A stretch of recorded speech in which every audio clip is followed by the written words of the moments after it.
is up, people? We are back live again. Republic of Arsenal, welcome back.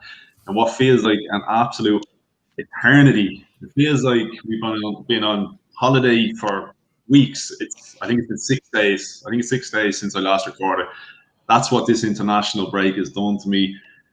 In the middle of an international break, interlull, or as my fellow Irishman on the panel here, Dave, will tell you, we like to call it absolute bloody torture. 2 games, 2 defeats, Serbia 3-2, and Luxembourg, lads. Luxembourg. We've hit a new low. We really have. So look, I got to the point where I said, I can't do this anymore. I really can't. I need to try flush all of this international football out of my head. We need to get back talking about Arsenal. If even just for one night, because let's be fair, Ireland are playing Qatar tomorrow, and I'm a glutton for punishment. I know I'm going to watch it. I know I'm going to be left disappointed, but for one night at least, let's forget about the international football. Let's get back to basics. Let's talk Arsenal. So look, a couple of things tonight. Generally, the way this is structured is it's usually a match preview or a match review. Because it's been an international break, we haven't had any Arsenal since the West Ham game. We've been there, we've done it, we spoke about it. So basically tonight, the way it's going to work is, you'll notice I have a larger panel than I would normally have. So we're going to do kind of more so a question-based kind of a podcast, where I am going to throw the same questions out to each one of the panelists, get their feelings, get their thoughts. You'll get to know them better. I do have a couple of new faces, as you will see. So I will introduce everybody in a couple of moments. First of all, I want to give a big shout out. If there's any Fife fans out there, especially, I'm a big, massive Fife fan myself. So I just want to give a shout out here. For anyone who does not know, that is the UFC heavyweight champion, the baddest man on the planet, Francis Ngannou. And yes, he is a gooner. So look, that's something for us to scream and shout about. We've got the heavyweight champ in the world. For anyone who isn't a fight fan, for anyone who doesn't know about Francis Ngannou, absolutely amazing story. Guy started out in Cameroon, moved to France, was homeless. And look at him now, on top of the world. Baddest man on the planet, UFC heavyweight champion. I had to give a shout out because anyone who knows me knows I'm a massive, massive fight fan. And yeah, proud moment, heavyweight champ of the world. So big up Francis Ngannou. So with that, I'm going to introduce the panel now. So first of all, I'm going to actually introduce the 2 debutantes we have on the show here tonight. So we got 2 brand new faces, a couple of returning. Again, glutton for punishment. A couple of guys here, they've come back again. So, but first of all, I'm going to bring in Dan. So, Dan, absolutely brilliant to have you. We've been chatting away for a little while now. So, really, really happy to get you on the panel tonight. So, thanks a lot for being here. No problem, mate. It's a pleasure. It's good to be on. The fact that people have come back on kind of gives me some confidence that it's not going to be too much tension, shall we say. But we're all gooners, which is good. So, yeah, looking forward to it. Well, I don't know about that now. I do have a couple of them. Owe me favors. I have a lot of dodgy information on them, so they have to return. Yeah, you know, so couple pennies in the pocket. That's it, 100%.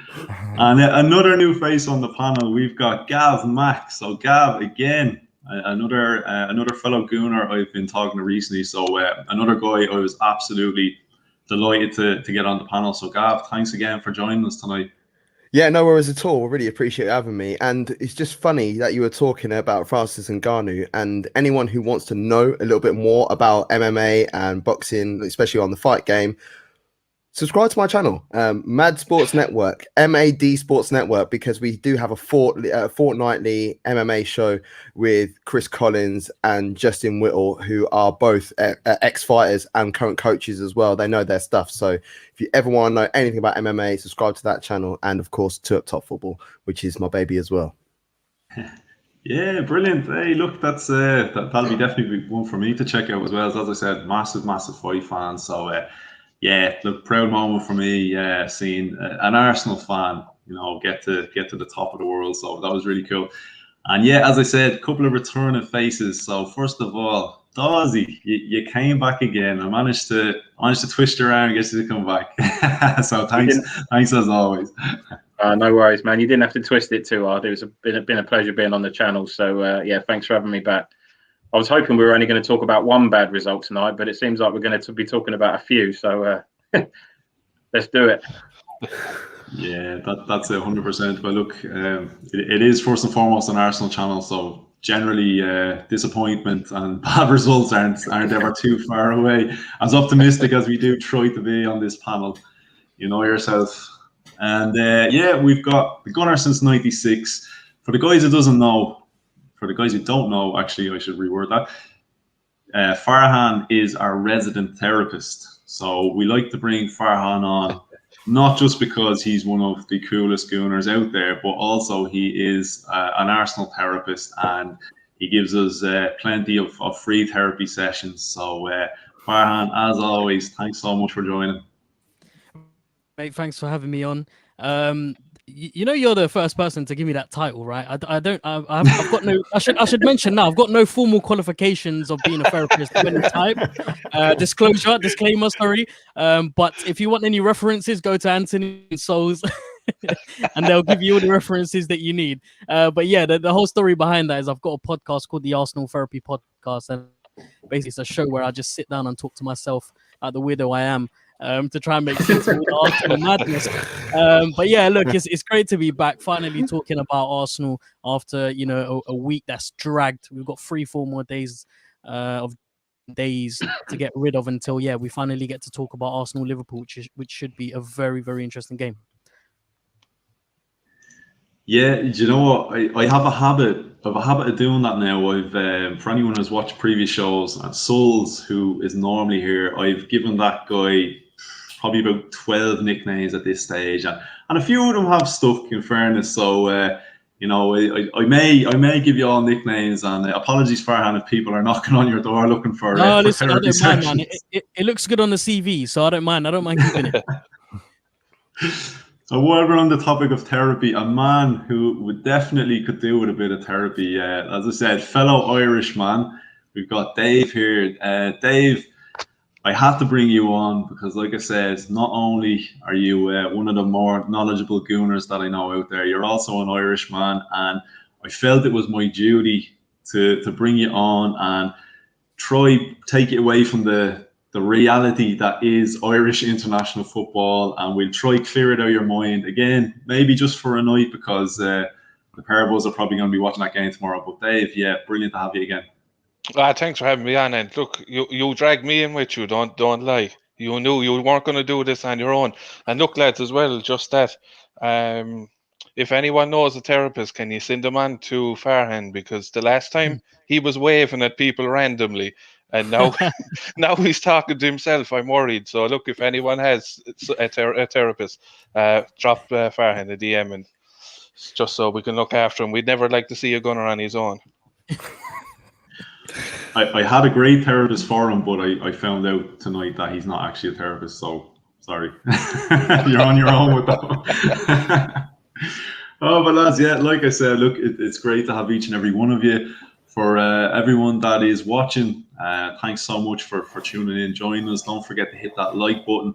And as you can see, the ticker going down the screen, the bottom down below, you can see everybody's details there on Twitter. So, do follow the guys. You will get to know them here tonight. And there's going to be plenty of great content here. So, do follow them on Twitter and give them a shout.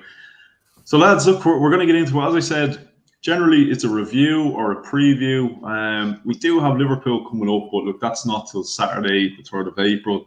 There's still a couple of international games. As I said, unfortunately, Ireland are playing again tomorrow. So it's going to be hard again for myself and Dave, more than likely. But yeah, there's plenty of time for injuries and whatever else ahead of that Liverpool game. So I don't think there was too much point in going into anything with that. So what I said I'd do is I just kind of pick a couple of kind of generic questions. And as I said, I'm going to throw these questions out to everybody. So everybody is going to get a chance to answer them. So it's not going to be like, the usual show where I might ask, say, Dawesy, for example, I'll ask you about the first 20 minutes of a game, which will follow on to asking someone else the next question. Everybody is going to get an opportunity to give their thoughts and say their piece. And as I said, pretty bog standard questions, so it's not going to be anything too crazy. So basically what I'm going to do is going to crack into the first one. And Dawesy, I might as well just go. You're the man right beside me, so I will start with you. And I do apologise for some of the guys that have returned. There may be a few repeat questions because a couple of guys have been on the panel with me before. But again, look, this is going out to hopefully any potential new listeners and that haven't heard anything. So, it's always good to give a refresher of a few opinions and that. So I want to bring it right back to the beginning of the Arteta era. As we all saw, Emery sacked, Arteta takes over, manages an 8th place finish. We win an FA Cup. Now, a lot has been said about the FA Cup, and we will get into all of that. In my opinion, look, first time coach, that's a great achievement, an absolutely great achievement. A guy takes over for the first time, wins the FA Cup, absolutely unbelievable. Coming into the new season, global pandemic, he gets promoted to full manager. Raul Sanyehi leaves or sacked, whichever way you want to look at it. The club gets left over to Edu, Arteta and Vinay Venkatesham. We've got hindsight obviously on our side. We can look at the league table, we can analyse things now. But before the season had kicked off, taking all of that into account, first thing I want to ask, realistically, what was your start of season expectation coming into this season? And I will ask afterwards, people's feelings on Arteta, but just what were you expecting Arsenal realistically to be able to achieve this season? I've said it before on a few other shows, and I think I tried to manage my own expectations, if I'm being honest, because I think the worst thing that happened, and don't get me wrong, obviously winning the FA Cup was amazing. But I actually think, and again, using hindsight, it was probably the worst thing that could have happened to Arteta, because it placed a whole nother level of expectation onto him going into the new season.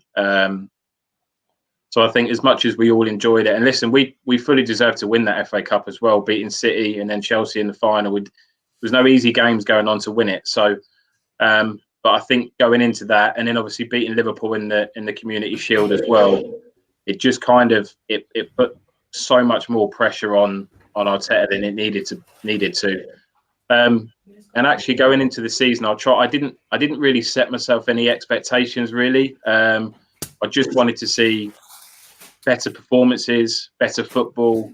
I wanted to see the younger players improving. So really, I mean, in terms of a league finish or where we were going to get to with the Europa League, I never really set out any expectations really. The squad of players that we've got, let's face it, are good enough to be there or thereabouts with the Europa League. So I expected us to be at least semi-finalists in the Europa League. So we're on course for that. But in terms of a league finish, I knew it was going to be difficult because with everything else that when you take a step back and look at the bigger picture, like you said, with the pandemic, the timings of the last season finishing, the lack of pre-season, I knew it was going to be a funny old season, just because it's just not normal. Listen, going into the season, there's been things that have pleased me, and there's been things that have frustrated me. I think overall, I'm still very much behind Arteta. I think I've seen enough of him in certain games to think that if he's given a bit of time to get in his own players, I think he can really kind of then start to implement his own team. But I don't know about you boys, but I was fed up to the back teeth of watching Arsenal and seeing us giving away 30 shots on goal against average teams. And you know what? And I think looking at that, I mean, we all know that the crux of the problem as to why we're where we are this season, and it's because of individual mistakes. It's not because Arteta's set us up tactically wrong in a lot of the games, because he hasn't. We've given so many goals away, cheap goals away, that have just cost us so many points. So and we're not going to cut those out between now and the end of the season. That's a player problem that we need to resolve. So, but we concede less shots on goal. We concede less goals. I think we look more solid as a team. We're definitely harder to beat. We've not been smashed by anybody really. When you look at some of the previous seasons, you look at 6-0 losses against Liverpool or Chelsea, or losing 4-5 against City. That's not happened this season. And actually against the top 6, I think we've actually done pretty well. We've got some decent results. So yeah, my expectations at the start of the season were not low. They were more non-existent. I kind of just went in there with a bit of a blank canvas, and I just said, right, this is going to be, come the end of the season, this is where I judge what Arteta's done, because just with everything else that had come into play, I had no idea what to expect. Because you look at some of the other teams that have been heavily inconsistent as well. It's not just Arsenal. But I guess the frustrating thing is the amount of goals that we've given away and the games that we've thrown away. So yeah, my start of season expectations were not really there. I just wanted to see better performances, being harder to beat, especially in the bigger games against Liverpool and City and Chelsea. So I've been impressed with the way that we've dealt with those bigger games, but frustrated about where we're at the moment, as we all are, I'm sure. Yeah, no, some great points there. Like I said, I think it's probably a good way of looking at it. Kind of blank canvas and that, and as you said, maybe the FA Cup win was the worst thing in a sense that could have happened in terms of expectation and that, because obviously people are expecting, okay, he's won a trophy. He went on and won the Community Shield then as well. And I think people were saying, here, we're going to win the league. There was some crazy stuff I can remember from the beginning of the season, what people were saying. I could see people saying, Champions League in 3 seasons time, and I was thinking, hang on, slow down a little bit, But then, what were you thinking coming in the start of the season? What were your expectations? I think Dawesy put it quite brilliantly, to be honest, about like the fact that we got such good results at the end of last season. It really gave us a bigger mountain to climb than what was necessary, because people, obviously not us, but there was a lot of fans out there that saw that as a success. They saw that as the start to what means to go on. You go and beat City 2-0. To be honest, we completely dominated that game in the semi-final. And then we went and beat Chelsea, turned it around from 1-0 down. So I think people came into next season thinking, wow, that's how he was. That's how we're going to be to go on. But that was never going to be the case. I'm not saying we got that through luck, because I think we deserved the win and we deserved the FA Cup. But like you said, it was probably a bit of a sore wound, because even though we were celebrating and we were happy, it gave fans a misled idea of what's to come. We had a lot of work to do before even, obviously we're not going to go into that now, but before even Arteta came in, there was still so much to do that has not happened yet. We've had, we've brought players in, which we'll go into, but I don't think we've seen enough of them yet. They haven't really had the game time to find their feet. It's just been a case of there wasn't any work there. Like beginning of the season, before the summer signings came in, for me, it was all about what came into the team. If we're talking after, I was a bit more confident. But saying we hadn't made the signings that we did at the beginning of the season, I would have expected same as last season, maybe.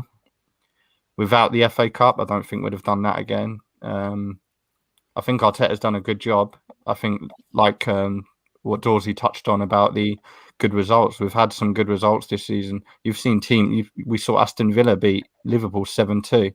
Arsenal haven't had anything like that this season. And even with Liverpool's injuries, we've still got the same sort of squad as them, really.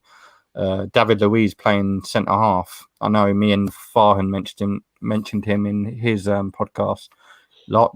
Most fans wanted him out last year. He's been one of our best defenders this year. He's really stood out. I was one of them, to be honest. I was one of the people that was saying, what are we doing with this Chelsea clown? Because he was known for mistakes, but this season he's sort of delivered. The players that haven't usually been relied on have come up and done a job for us. Obviously, the whole Aubameyang situation happened. We all got a little bit maybe too hot for our own heads, thinking that was a good idea for the club and that was what we needed. We thought it was going to be the season success, and in the end, it's been the one player that we haven't really been able to count on as much, whether that's because he's not playing or he's playing and not performed. So realistically, my expectations were probably about where we're at to now. I always knew we were going to be successful in Europa. I just think for some reason we always seem to land, and we haven't really had it easy. Like with the Olympiacos, it could have really gone tits up, it like massively. I think the fact that we sort of turned it around the game before as well. So I'm quite happy with how it's been at the moment, to be honest, considering the events and like what we said, how it's a complete different climate.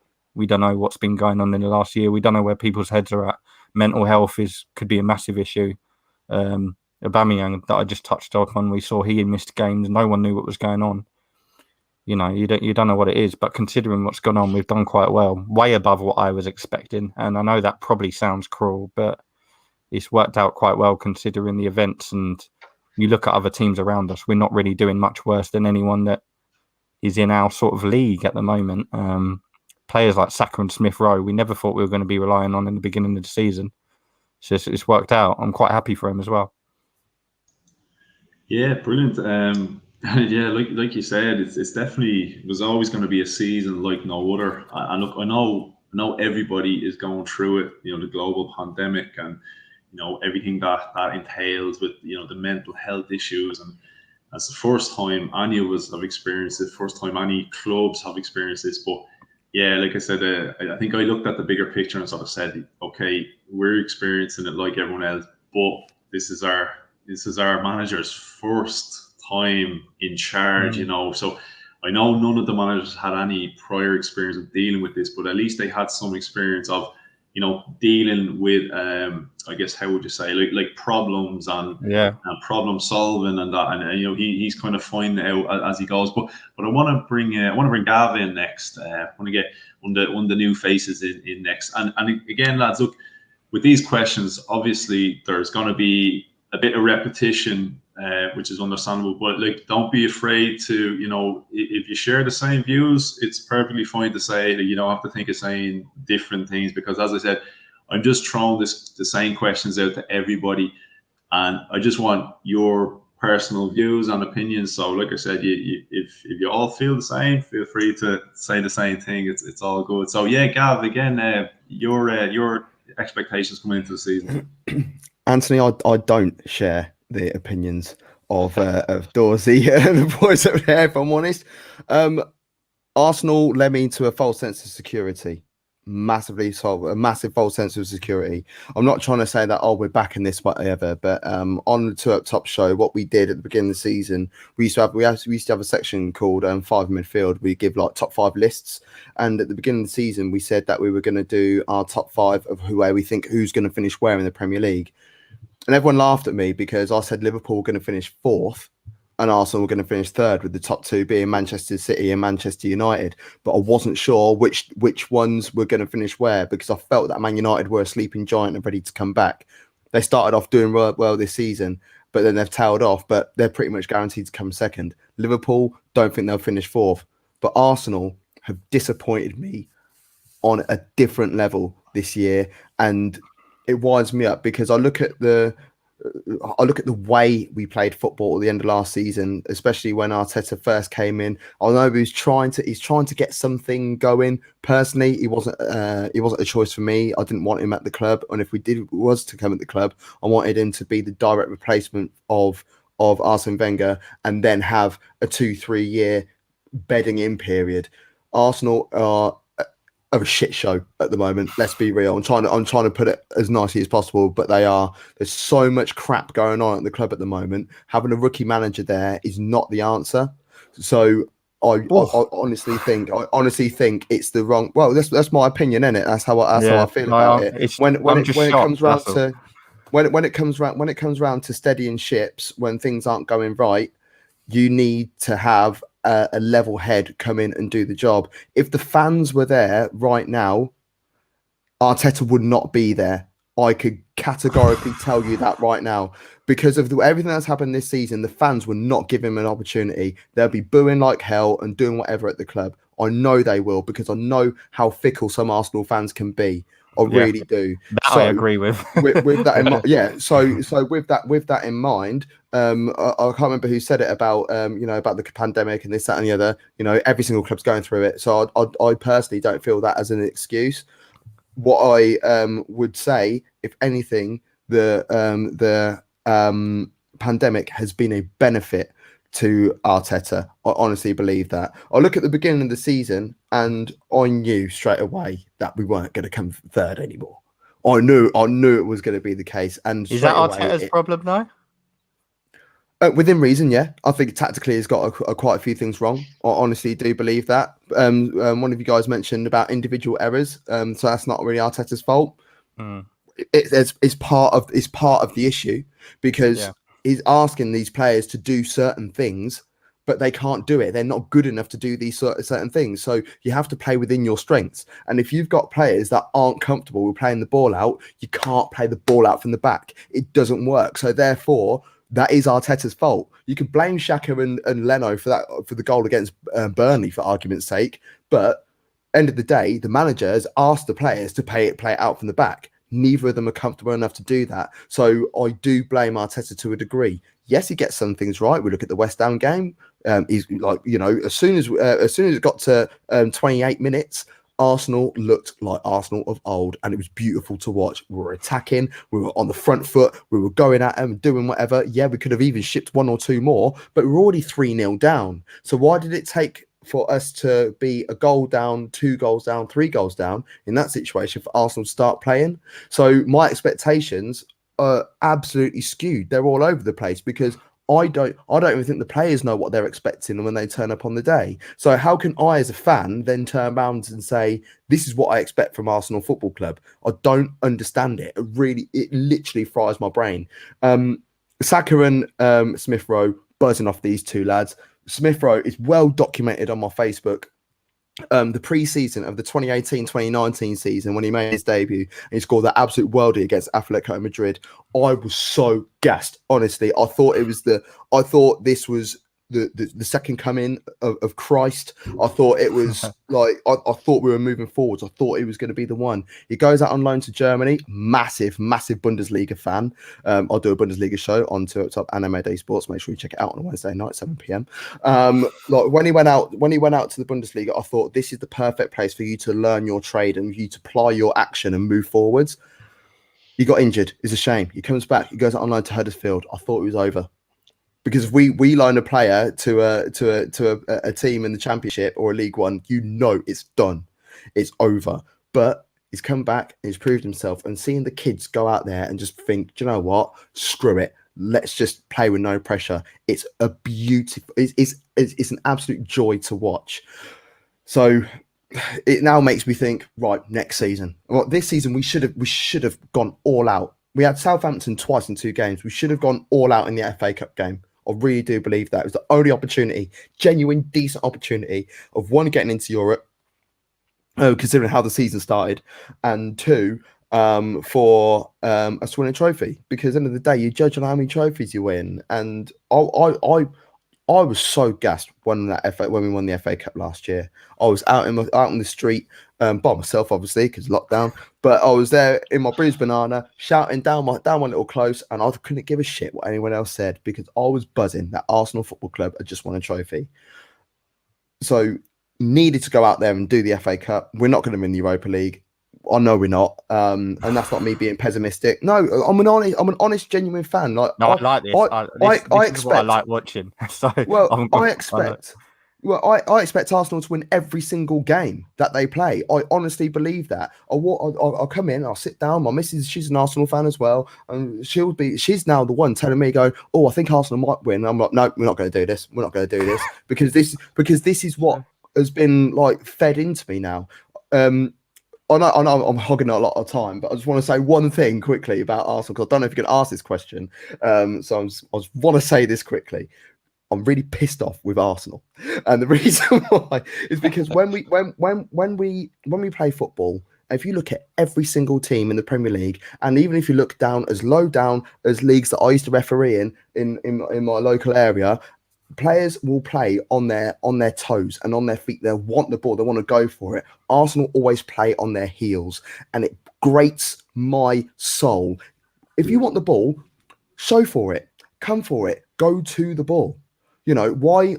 Because if you wait on your heels, then you've got to use an extra action to move towards the ball. By then, the opposition, bam, I'll have that off your toes, and off they go, bosh, score. So we talk about individual errors. That's a team thing, and that's something that needs to be installed in training. And they need to get on their toes and start going for it a little bit more.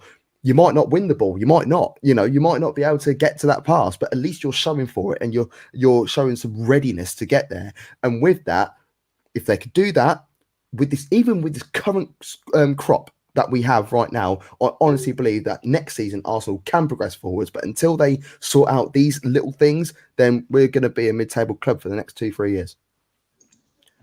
Yeah, love that. Love the energy. But yeah, no. Sorry, I'll get really accurate. It's bad. No, all good. No, brilliant stuff. No, look, it's great. It makes it so much more interesting. When we have different views and opinions. And look, I know I've set out sort of like I said, bog standard list of questions. But lads, as I said, look, if there's anything you want to challenge or debate, feel free like that. Then. I know there's a couple of points you weren't fully happy with. So look, we'll get through as we're going into the questions. It doesn't mean I have an issue with what you boys are saying. Of course. That's the whole point. That's all about opinions, isn't it? And that's your opinion. Exactly, this is my opinion. My eye test is not going to be the same as someone else's. If anything, it's up to me to convince you that my eye test is right, and for you to convince me that your eye test is right, because we are all Arsenal and we all love our club, so we all want the best for our club at the end of the day. But we will see certain things that we're not happy with or that we are happy with, and we end up having a chat about it, isn't it? And we're not in the boozer at the moment for another couple of weeks. Well, I don't know what you've done, are you boys? Just quickly, Anthony, sorry. What I will add is me going into the season with no expectations was because I just didn't know what to expect. I had no idea. Obviously, I wanted us to push for Europe. Obviously, I certainly didn't expect us to be ninth in the table come March. Certainly didn't expect that. But me going into there was really just for my own mental health, just trying to set myself up to not be disappointed, if I'm being completely honest. So now you're in a great mental state, and I'm in a shit. I'm in a shit show at the moment because I expected us to come third. So I'm now like every day moping around my house, and you're like, I'm alright because I didn't expect us to do anything. I genuinely didn't know what was going to happen. I could have said we most likely finish second, or we could finish 10th, and it was going to be anywhere in between that. And I just had no idea with everything else that was coming into play. And listen, I was buzzing off the FA Cup as well, because that was just one of the best finals. We've all witnessed us win multiple FA Cups, and actually I probably enjoyed that one more than I've enjoyed a few of the others. So I think it was just more for my own mental health, not saying we'll get top 4, because I just didn't know what was going to happen. I had no idea. I think the fans' comment was good as well. The fact that if the fans were there, definitely, because I saw fans saying, "Oh, Arteta's done this at Man City, so he's going to deliver at Arsenal." I mean, stuff like that is absolutely ludicrous. For one, you cannot compare the players. Sterling, one of the best English players in the world, De Bruyne, we all know what he's capable of, and Arteta's here to work on a full team, not just an attacking force, a full 11. Who have barely even played together themselves. Saka and Smith Rowe weren't even in the first team last year. Now they're getting more games than most. The majority of that team is new. So, I'm quite glad, like Gav said, I'm quite glad the fans are not there, because I think it would be hell on at Highbury. It wouldn't just be Xhaka telling fans to fuck off. It'll be quite a lot. Everyone would be kicking off. Everyone would be kicking off, and there'll be like vigils outside the ground with like Özil t-shirts and that sort of stuff. Do you know what I mean? Like, because that's what you get with the Arsenal sometimes. It reminds me of when I go down and watch the Arsenal and I'm singing and screaming and shouting, and people who sat next to me are going, "What's he doing?" I'm like, "That's my club, man. That's my club. That's my team. I'm gassed about my team. Do you know what I mean? When we score, going mad, jumping up in the air. People are like, oh, what are you on about? Oh, it's good. Piss off, man. Do you know what I mean? Show some passion, but don't show passion when we're doing well and when we're winning as well. Don't be showing me passion when we drew 2 each with Crystal Palace. You want to F and Jeff at someone else. No, I don't want to see that. I want, support us when we win and support us when we're not doing so well. Do you know what I mean? So absolutely. Oh yeah, no, 100%. Right, I want to bring Farhan in next, and then we go to Dave. And yeah, lads, look, I'm going to throw the same question at both of you about your expectations, but like that, as I said, I wasn't really fully sure what to expect coming into this. Like I said, I just drafted up a list of questions, but this is good because there's a bit of debate being sparked here as well. So look, if there's any go off any of the points, Dawesy, Dan, or Gav made, if there's anything, you agree with, disagree with, yeah, go for it. So yeah, Farhan, your thoughts? Okay. Look, there's been some really good discussion and some really good thoughts and ideas and the way that we interpret the way that the season has gone. Ultimately, there are many factors at play that weren't considered that are being considered now. At the beginning of the season, I thoroughly expected Arsenal to finish top 4, and I thoroughly expected them to challenge for maybe the FA Cup or the League Cup again, certainly the Europa League, because it looked like the summer transfer window was a successful one to some extent. We know we got a solid centre back in Gabriel. We expected Saliba to partner with him. We knew that Kieran Tierney was going to come good on the left hand side. We signed Thomas Partey, albeit we didn't get our, but we knew that 75% of the work had been done in the summer. You had Aubameyang up there, you had Lacazette, you had Pepe. So on paper, it looked good. And when we started against Fulham, it certainly started very well. Team performed really well. We, brushed aside Fulham, and it looked like Arteta had finally started to get the parts moving in motion. Because if you think back to the FA Cup and if you think back to the latter stages of last season, he wasn't confident with the style of football that he wanted to play at Arsenal. He said it himself, these boys are not ready to play the type of football that I want to implement. An example of it is 5 at the back. We stopped playing 5 at the back against Fulham, implemented 4, and finally you could see that they had been working on a few things in the summer and it was starting to play. But there's a couple of things that we didn't consider. We didn't consider the lack of preseason training, and we didn't consider COVID. Now, Gav, I want to challenge you on this COVID question, on this COVID issue, because I know the counter argument of it is, well, everyone has had COVID, but not there. Because to say everyone has had COVID is to interpret or to misinterpret the impact that COVID has had on each club.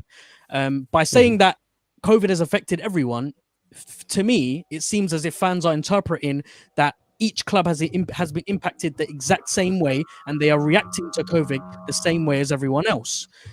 I think we need to really knuckle this down to human approach, and this is going to sound away from football, it's going to sound a little bit philosophical, but look, hear me out. Well, you're a therapist, so it's okay. So no but my guy. The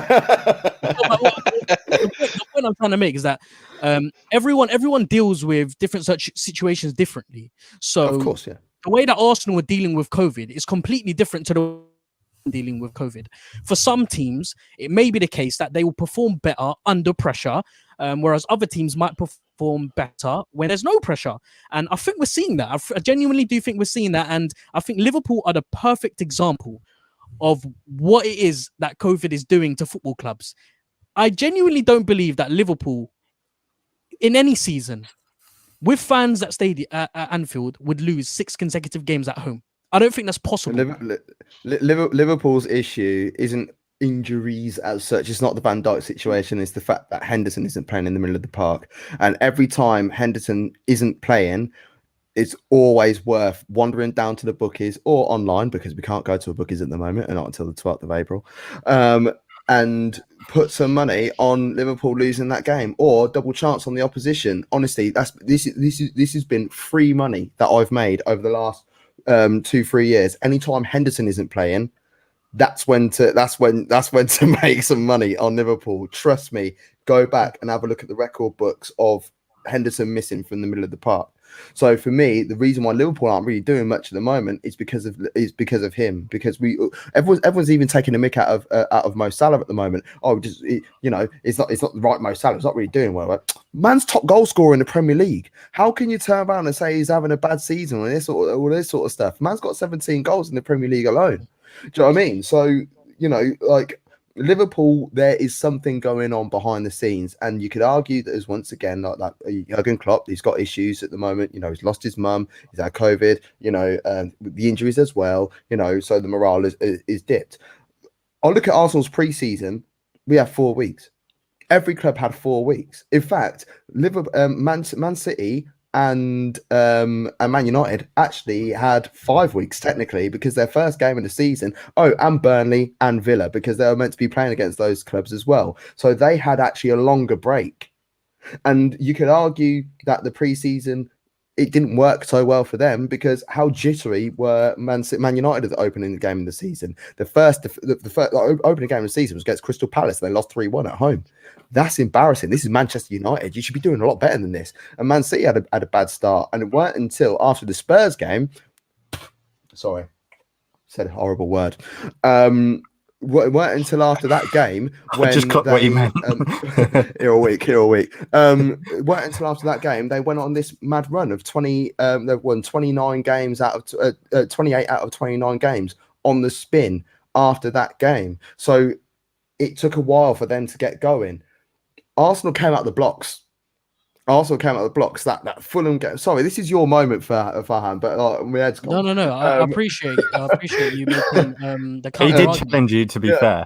It did, to be fair. I don't think it's ready for some like Warhammer to turn up. Like the Fulham game, we were brilliant that Fulham game, but it's Fulham. I'm not expecting, And then the West Ham game, we were trash. We were trash. Yeah, It was the hardest thing to watch. I don't know how we blagged the victory out of that game. And then we play Liverpool. But I said in those first 7 games, if we come away with 12 points from those first 7 games, I'll be well happy. That's also documented all over the place.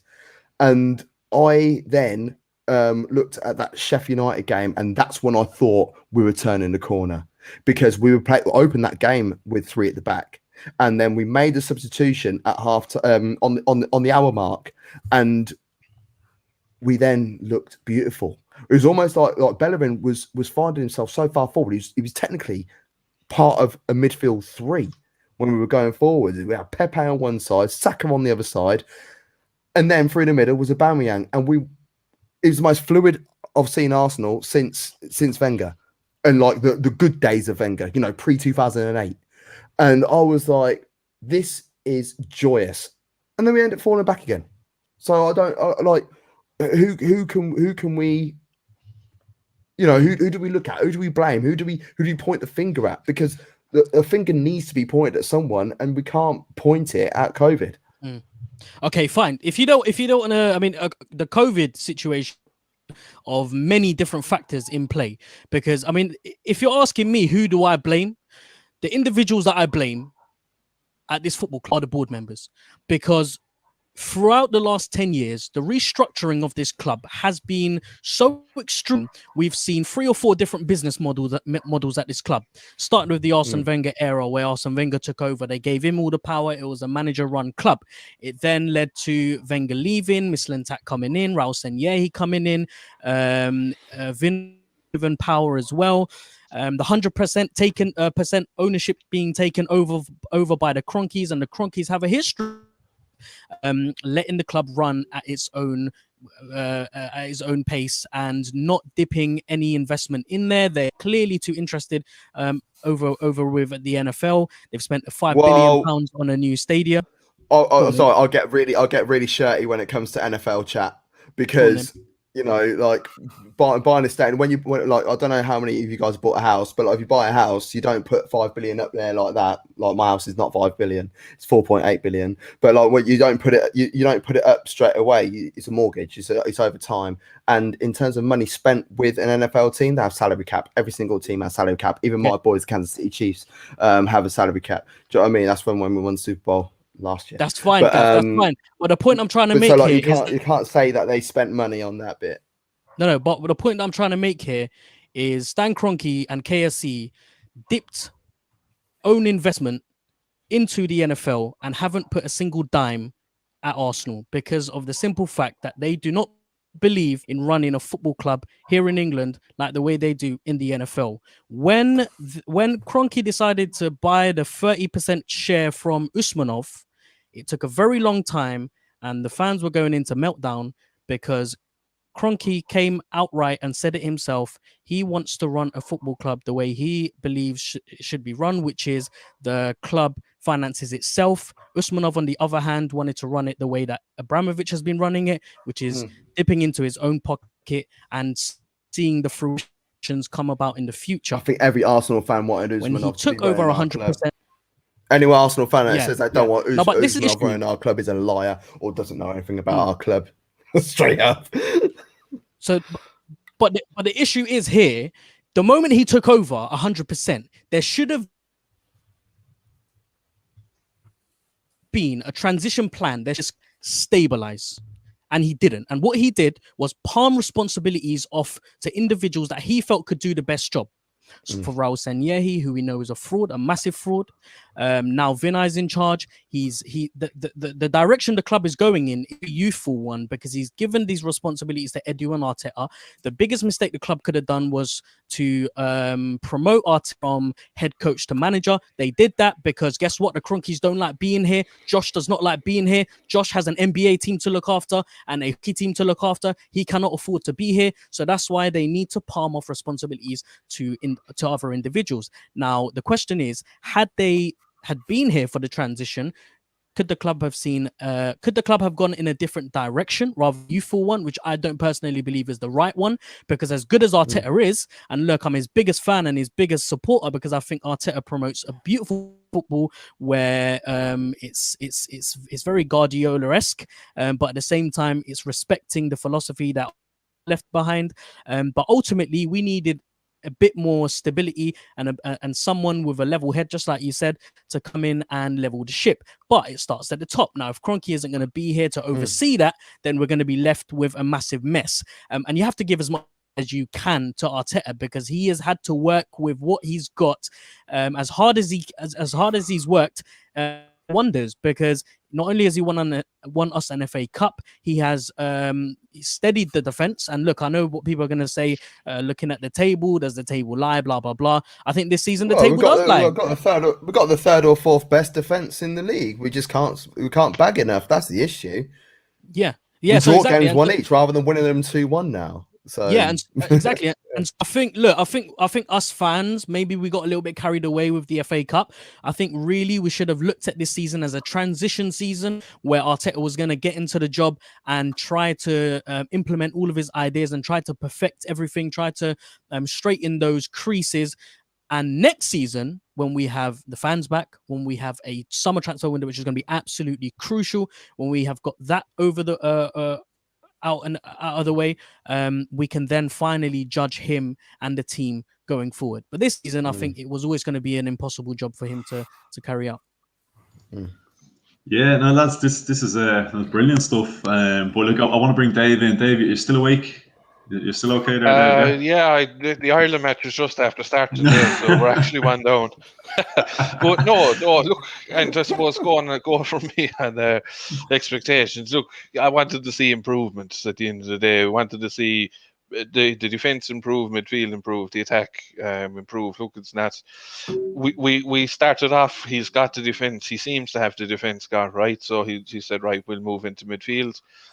Now we have Partey and Xhaka in there. Look, it's not. I'd rather see someone else rather than Xhaka, but we're getting kind of right there, and then up front, it's kind of up front now where the problem is we're not putting the ball in the back of the net enough. We thought we were okay with Aubameyang, but then that's kind of became a problem that you couldn't have foresaw either, you know. So it's about, I suppose, striking that balance. So we did all want him to move from the 5 to the 4 to back. He done that. He said, "Look, lads, we have to move to the 4 eventually, so we'll do it now." I'm happy we did that. Just going on to the point about players wanting the ball, but then if our players should be on their toes wanting the ball, then that should be playing out of the back. So that kind of goes hand in hand with that. So look, you are going to concede 1 or 2 goals a season from playing out of the back. Every team in the world is going to. So I think you just persist with that. But just touching on Farhan's point with the Cronkies, is Cronky has, since he's took full ownership, he's invested money. He spent 72 million on Pepe. They said he bankrolled the party move. We've spent more than Chelsea. We're kind of even enough with what United have spent recently, so we can't say we haven't spent. You know, it's just Dave, that's fine. It hasn't been used right. It's fine. We can spend money, but ultimately, if the structure isn't there, and in any organization, this is what really enrages me, is talking about the Cronkies and how we get sidetracked on transfers and amounts of money that's being spent. I know Arsenal have the money to spend on players. I get that and I appreciate that.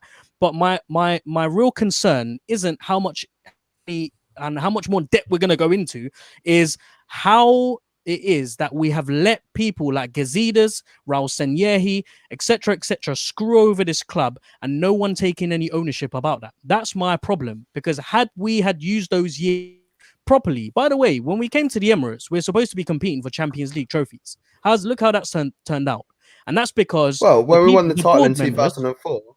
Yeah. When we won the title in 2004, Wenger turned around and said, "I want Arsenal to be the best team in Europe in 5 years' time.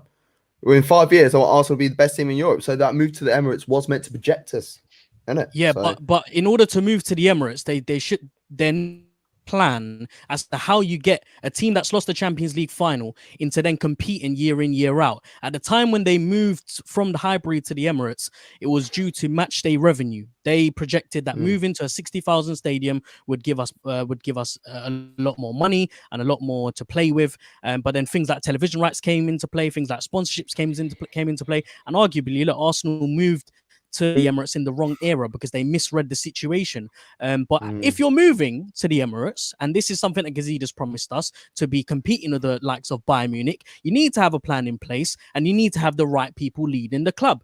The way that I've seen it, it's a bit of a circus. You know, you got Sven Mislintat coming in one day and then walking out the other day.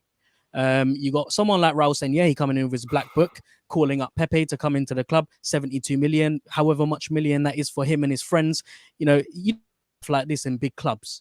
And I can't understand how this has been allowed under the watch of Stan and Josh Kroenke to happen, and the other board members as well. Lord Harris is to blame as well, and so is Tim Lewis, who, by the way, is their personal lawyer. He gets a seat at the at the table. Why? Because he helped the Kroenkes. I mean, this is all speculation. He gets a seat at the table because he helps the Kroenkes buy out the club 100%. Is that part of the negotiation that he gets to have a seat at the table once that transaction has gone through?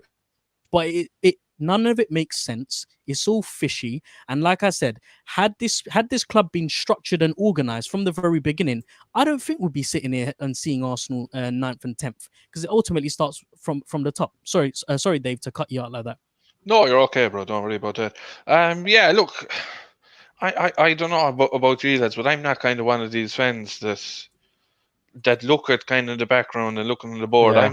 I want to look at what happens on the field, and I want to see what happens on the field. I don't care who's the executive or who's the owner or whatever. We shouldn't be. We shouldn't be looking at who's higher. We shouldn't know who's running the club. The mere fact that we know about everything that's going on in the background shows how deep in the mud we are. Do you know what I mean? I have to agree with Dave on that. I think the problem is, at the moment we're in this situation, we've just got to move forward. What happened a year ago? What happened 2 years ago? We sit there worrying about what Kroenke's going to do, or what Edu done, or what happened behind closed doors. What 72 million we spent on Pepe. We just got to deal with it. I mean, the way I see it, we got the 11 men on the field. Majority of them should be good enough to get that game done. That's the reason we signed them in the first place. I mean, we've invested in almost every single position on the field. I think we've brought Cedric at right back, Tierney at left, Gabriel in the middle. We've brought a midfielder. We've got a winger, and we've already got the strikers, like we've touched on, of Aubameyang and Lacazette. So the way I see it, the players are there. What goes on in the board should have absolutely nothing to do with why we're angry or why we're upset. It may be wrong, but there's nothing we can do about it. If there was, then great. I mean, I don't think one of us are going to go up to their door and beat the shit out of them, but it's just what's their address? Then the reason why I say it has an impact on the first 11 team is because the board ultimately show us the direction that we're going to go into. When we got out of the Champions League, they decided to bring in Aubameyang, and then they decided to bring in Socrates and Mkhitaryan, players who were supposed to be quick fixes that were supposed to get us into the top 4. That didn't work.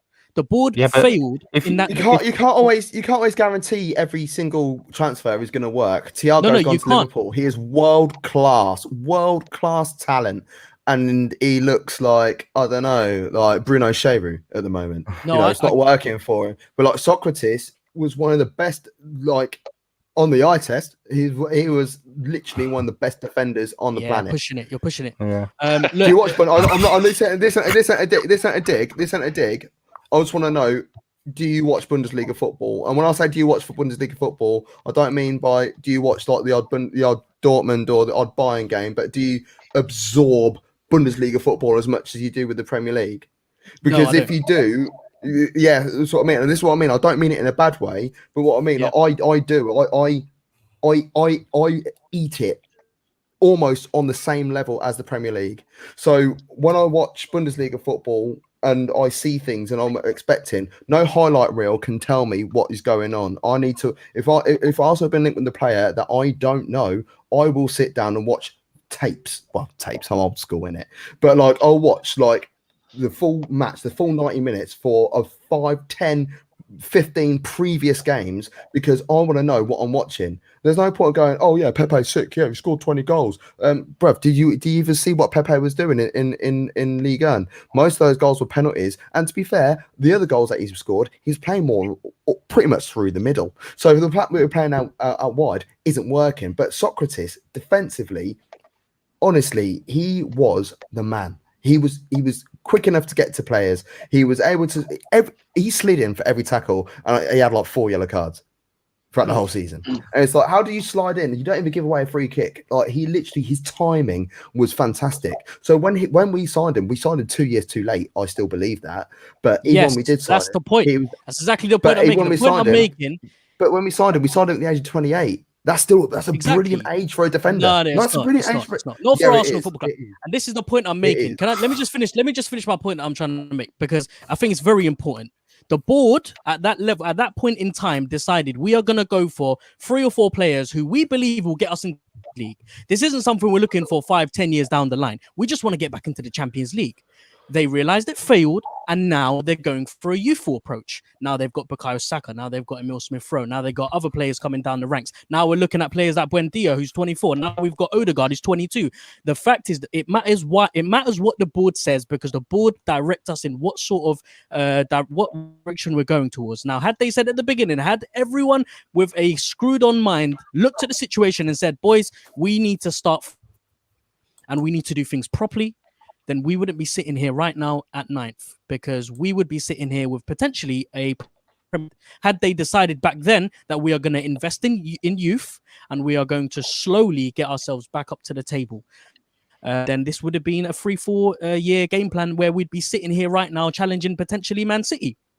But just touching on that end as well is, look, we have Arteta. I'm happy we have Arteta and that Emery is gone. But at the time, we have to stop and look at as well is the board didn't deliver on who Emery wanted either.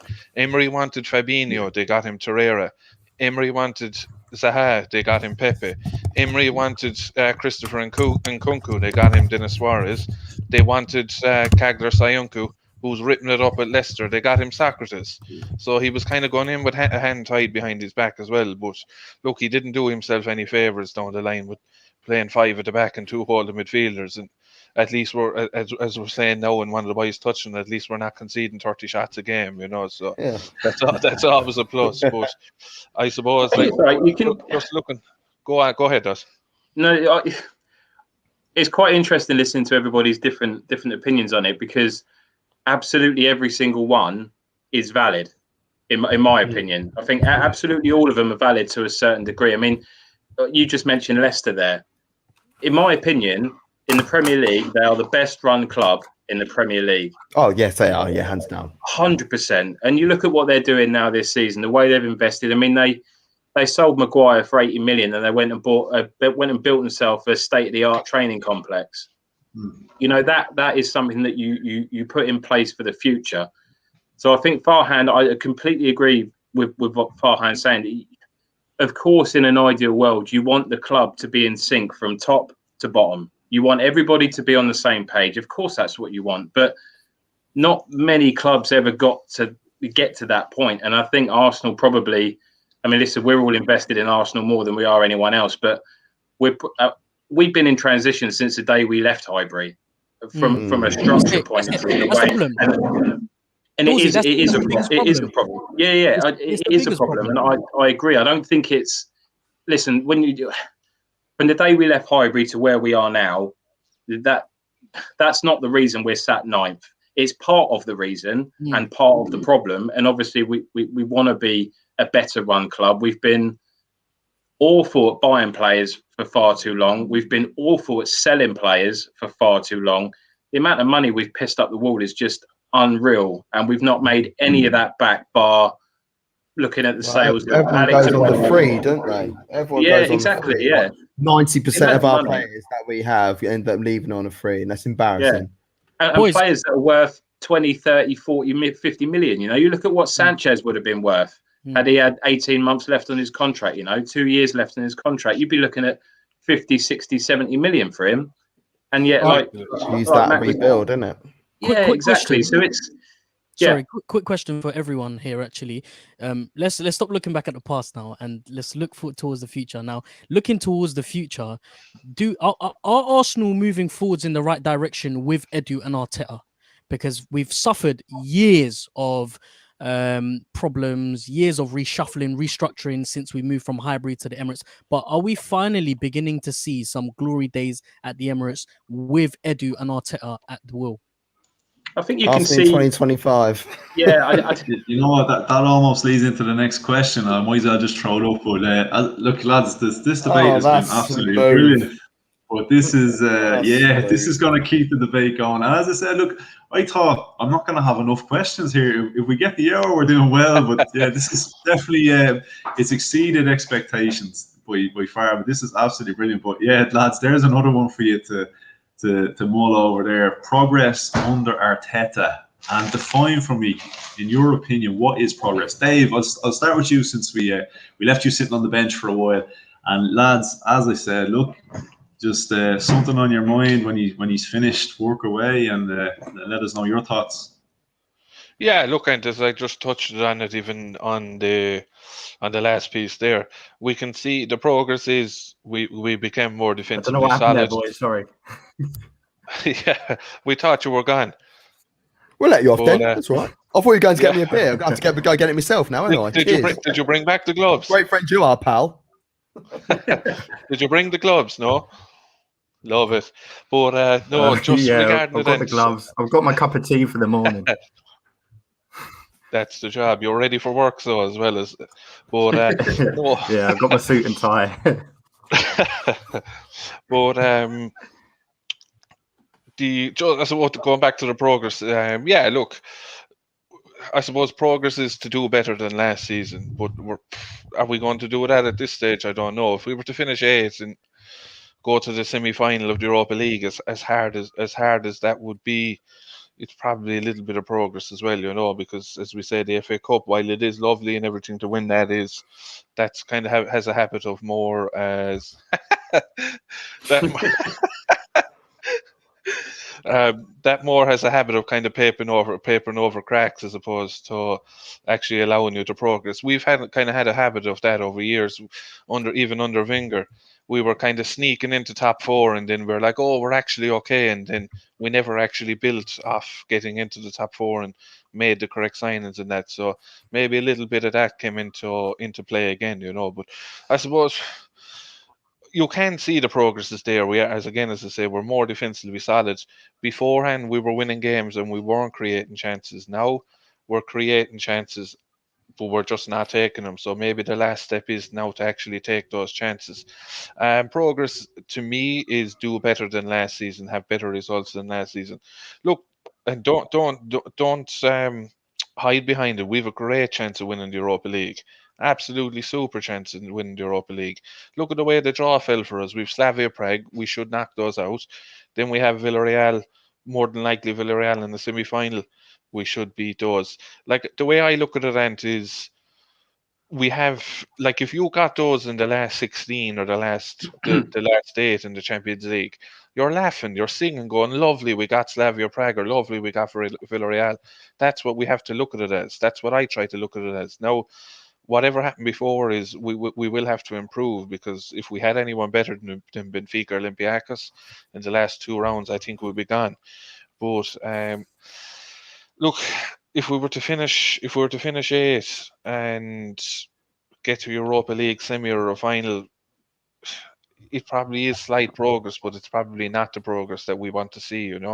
Then we're going into a transfer window without Europe potentially, or does that new European Conference League? We need to stay out of that. You just don't want to be in that. That's like playing the Johnston Paint with all the League One and League Two teams. You don't want to be in that. Because if Although you we win might have a that, chance of you winning get, that. but if you win that, you go into the Europa League. I don't want it. I don't want thanks. to be in it. No, I absolutely don't want to not. sound elitist with that either, because like when you No. go to anywhere else in Europe, like, if you look at any club in Europe that isn't the Premier League or a Premier League club, they worship the Europa League just like they worship, because it's European football. It doesn't matter how big or small that club is. Even like you see like teams like AC Milan, they're like second in Serie A, and they've got, they put out their strongest team available for every game unless they're already qualified. It's only the UK. Well, I say it's okay. It's only the Premier League that have that elite level mentality. It's like, oh, this, that, and the fans are equally as bad. So for me, I wouldn't be putting the kids. I wouldn't really be wanting to put the kids out of stuff in the Europa League. Treat it like a proper tournament. Treat it with respect. But the Conference League, yeah, you're right. Honestly, I might say my daughter. She's 5 months old, but she could go play for him. But it's funny you say that as well, Gavis. I remember watching years ago a Serie A game, and it was Torino, maybe against Fiorentina or whatever. And if Torino got a result, they were getting into the Europa League. And like they got the result in the end, and they were celebrating after the game, like as if they won the league or whatever. And I was kind of thinking, it means so much to them. You only got into the Europa League, but that just shows kind of the snobbery that we probably have as Premier League fans towards the Europa League. Honestly, the first year, I also I'm an Arsenal fan through and through, but I also follow Palermo. And the first year that I started following them, they were in the Europa League. They actually played against West Ham that season. Won one of those, lost one of those. But since then, I've been desperate for Palermo to be playing European football again. Like we got to qualifiers in the Europa League, and I was so happy that we were there. Do you know what I mean? It meant so much to me. Now we're like languishing in the 3rd tier because of financial irregularities, but that's a different story for a different time. But like once Palermo come back to the big time, so I know they will, and like, there's talks of like a takeover, and it's going to take us back to the promised land. But if Palermo get there and we could get into the Europa League, that will mean as much to me as Arsenal being back in the Champions League. Do you know what I mean? So it's levels, and like the League Cup. The League Cup, we all take the piss out of the League Cup. Oh, like You know, it's this, that, and the other. You know, don't get me wrong. I've had my fair few digs at the Europa at the League Cup as well. But I'll tell you what, if every club isn't paying any respect to it, why don't Arsenal pay some respect to it? Why don't we put a full team out and go out and win a trophy? Because we win that League Cup, we get the same status and the same level as we would do if we win the FA Cup. You know, in terms of where we land in Europe, etc. And once again, it's a trophy. Man City pay that trophy respect every damn year. Yeah, Man City don't mind winning it. They're probably going to win it again. I think they've won it 7 or 5 out of the last 7 years. So yeah, look, if it's good enough for City, it should be more than good enough for Arsenal. Now, given the current state of the two sides, yeah, like in terms of Europa League and that, like I always say, look, it's European football. I'd rather be in it than not be in it. I know a lot of people don't like it, and I can understand the reasons as to why. You know, a couple of dead rubber games, a couple of. I've seen a few people refer to some of the sides as Wi-Fi code password teams and that. But look, at the end of the I've not seen that before. I've never heard that. The thing is with it, that's fantastic. The thing is with it, lads, is that we've a better chance of getting the Champions League by winning the Europa League as we had for getting in the top 4 this season and even last season and possibly even next season. You know, so I don't think we should be writing it off just yet. Well, then look, we'll skip ahead. Can we win it? Yeah. What was Q3? Well, I was going to ask, do you think we could achieve European football? But we might as well just skip on. We might as well. You know what? I mean, I've abandoned the game plan. I've abandoned the game plan. It's a free for all now. We just go. This is better. This is better. More Rumble now, isn't it? Yeah. This is so much better. I think for me, of course, we can win the Europa League. But the problem that we've seen, and we touched on the last 2 rounds, obviously Benfica and Olympiacos, we pretty much did the job in half of the tie, and that's the problem.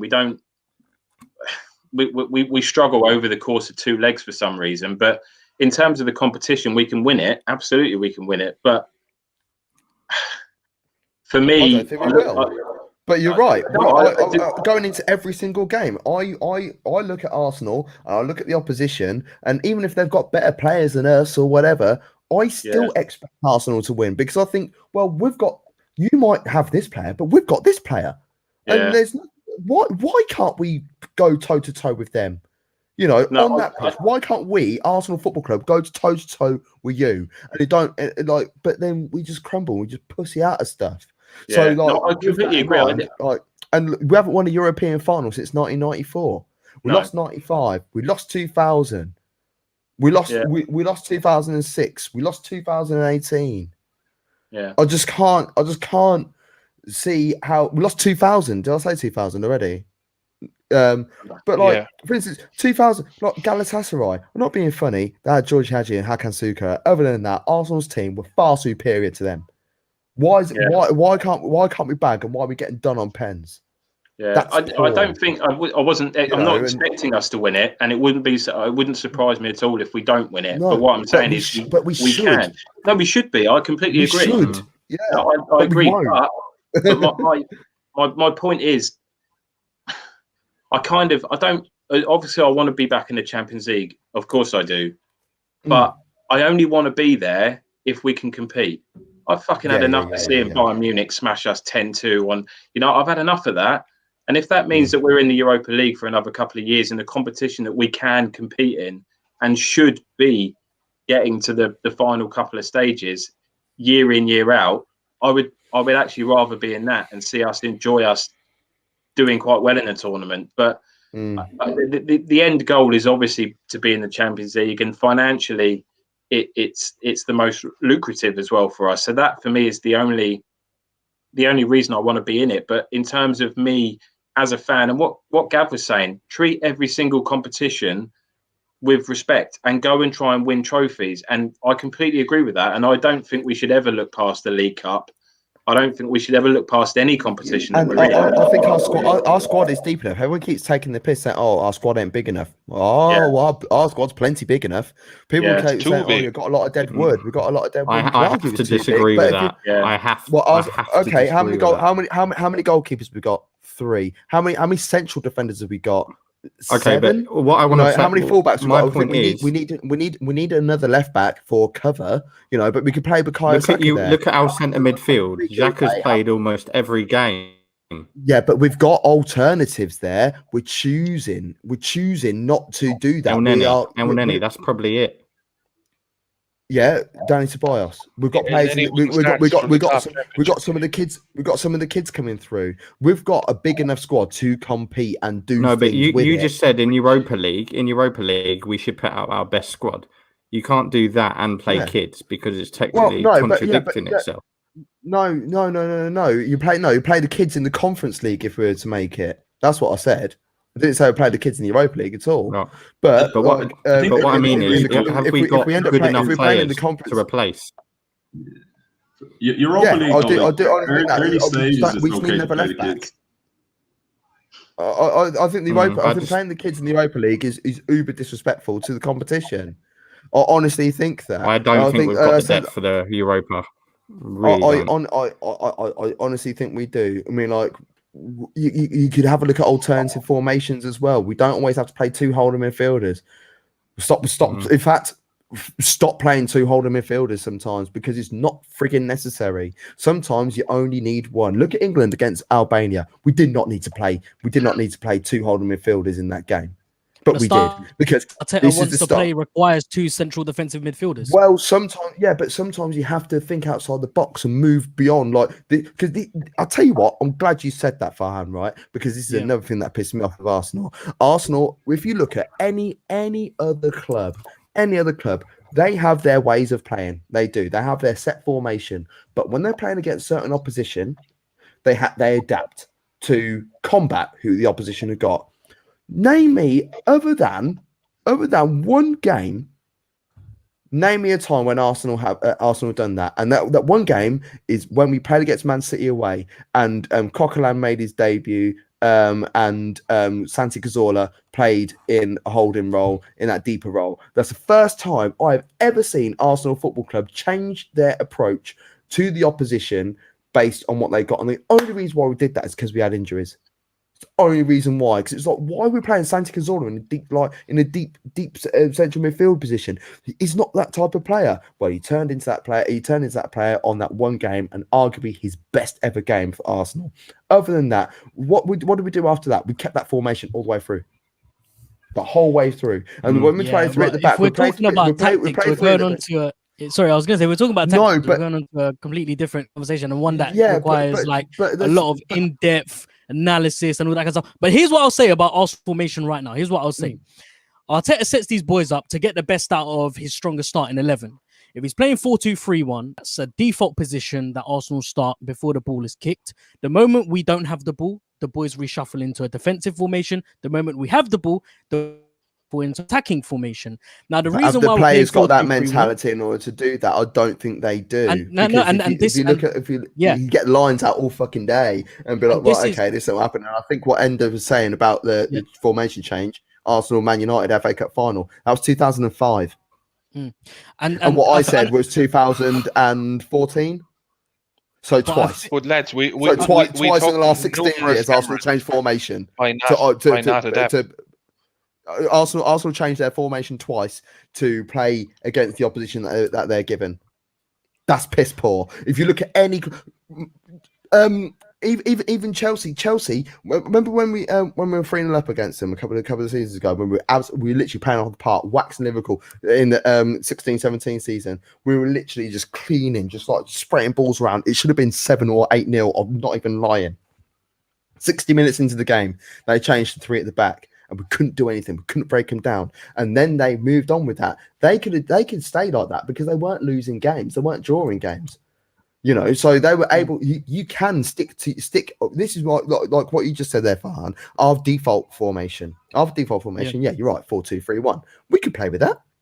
But if something changes, we need to do something about it. I don't want to be seeing what Everton have been doing I think for the Arteta's done last a few good job years. at that, But though. I before, think tactically, well, sorry, I was just gonna, I think tactically, Arteta has been doing very well in trying to adapt this squad of players to rewire their brains into thinking what they need to do without the ball and what they need to do with the ball. The problem is, it's taken a very long time for them to get to this stage, and that's why we see ourselves ninth. well, this is what Everton have been doing. Yeah. The concept at the beginning of the season, and you're never ever going to get a group of players where you're going to change their mentality overnight.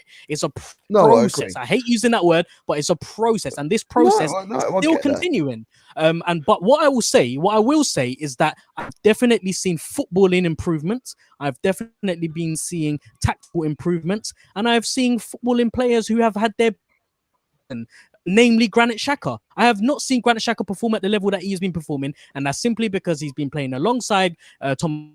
He knows his role inside out. He knows where to be without the ball, and he knows where to be with the ball, and he knows how to play it. We haven't seen Xhaka progress. Xhaka, honestly, Xhaka at Gladbach, when we were linked with Xhaka, I was so gassed. So gassed because I've been seeing what he's been doing week in, week out at Gladbach, and we are only just starting to see the Xhaka that we bought all those years ago. But the issue is he will make one mistake. Like, for me, I honestly think he makes one mistake in a game, but that one mistake leads to a goal, which is frustrating. But I won't bag on him for that because I still look at the rest of the 89 minutes and the other X amount of touches that he has of the ball. And I think, yeah, you're doing the right thing. And people that are like going, oh, yeah, but all he does is pass it sideways or backwards. Fucking hell. Do you watch Arsenal Football Club? How many times does he win the ball? He's playing on the left-hand side of the two. How many times is he playing, like, he might play a sideways ball, but that's because Kieran Tierney's only just starting to make his way up, like, past him. He's like, literally, oh, he's just sideways with me now. I'll knock it with him sideways. But Kieran Tierney's already gone past him. He pings one down there, or he passes it forward. Honestly, that's one of my biggest bugbears in life. People that bag on Xhaka for passing it sideways and backwards. I do think he can play it a little bit quicker. We've seen a lot of stats this season. There's a lot of stats this season that kind of dispel a lot of those myths about, you know, Xhaka being a sideways passing merchant. I know we've a big Granit Xhaka fan in the chats, DWTT Gary, aka Mr. Granit Xhaka himself. No, he's going to kill me for that. He hates Xhaka. But yeah, lads, look, I'll bring a couple of the other guys in. Dan, what are you thinking? Anything you want to add to this? And then Dawesy and Dave. I'll be honest with you, I've forgotten what the bloody question was. I was just listening to the debate and enjoying. I'll be completely honest as well. I feel like I should be contributing a lot, but lads, I have to say, Farhan and Gav especially, I'm loving this now. I'm forgetting that I'm supposed to be contributing and structuring in some way, but I'm actually sitting back and I'm going, I have certain opinions on things, but I find myself, I have an opinion on something, and then Farhan, you're saying something and you're changing my mind, and Gav, I have an opinion on something else, and then you're saying something and I'm going, I never thought of it like that, and you have my head spinning right now, and no, it's unreal to listen to. It really is. Anthony, you need a therapist, mate. Yeah, definitely. After this one, definitely. But what I'll do is, right, this might be an opportunity. And I think the question was, can we win Europa? Well, what I do is we touched on it a little bit, yeah. So look, we just keep the debate going here. Let's just keep it controversial. How about that one? If we miss out on European football, are you sticking with Arteta? And if so, how long are you giving him?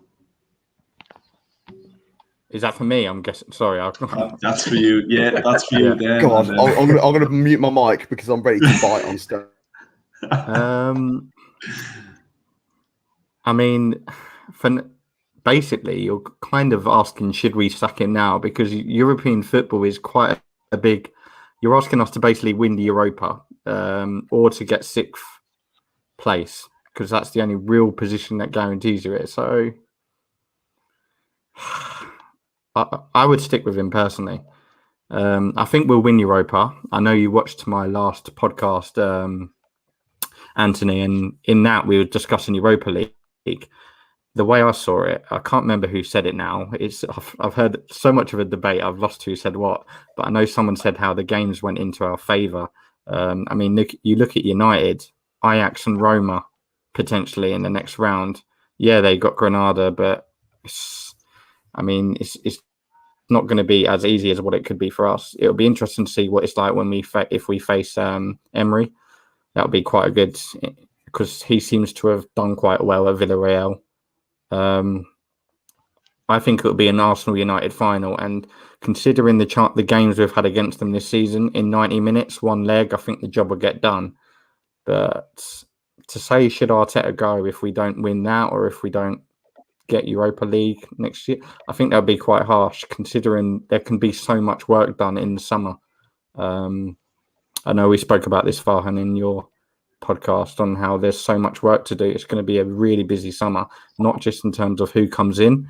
A lot of players need to go because we're wasting them. Hector Bellerin now, I know someone mentioned him. He hasn't played in 7 games, 8 games. There's only so long that can go on for. Lacazette, Eddie Nketiah, there's players there that we just need to shift because they're not playing enough. So we'll see what happens. I think next season's make or break, but it'd be harsh to let him go when not enough has been done to the team for him to really show himself. He's not really had that much to work with. Gabriel and Partey, that's it. But we've hardly seen them, not to their full potential anyway, because Partey's missed a few games where he was either injured. I've never seen a player get injury prone. At Atletico, I didn't know about it. And then all of a sudden, he comes to us and he's picking up an injury every game. But I think he deserves, considering what other managers have had under us and under other teams. You look at Solskjaer, I think he deserves at least another year. I'm not saying all of next season, but see what happens this summer. Yeah,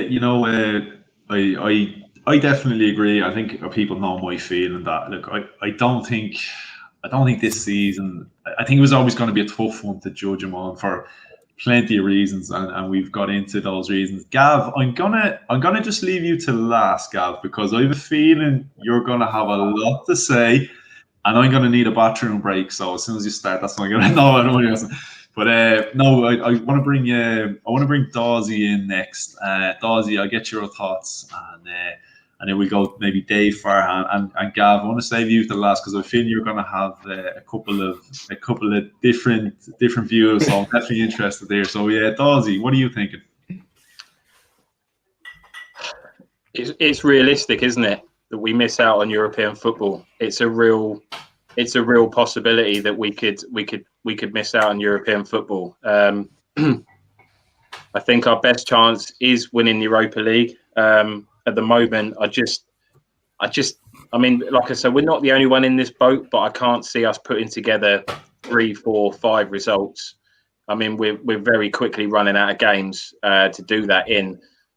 If we could put together a run of 4 or 5 results, then I think the table actually would probably look quite different. And actually, we probably would be sat probably sixth, maybe even 5th. But yeah, it's a real possibility missing out on European football for next year. And if we do, I think for me personally, I've seen, and this is touching on points that we've already discussed, and I think Farhan specifically, but yes, we're better defensively.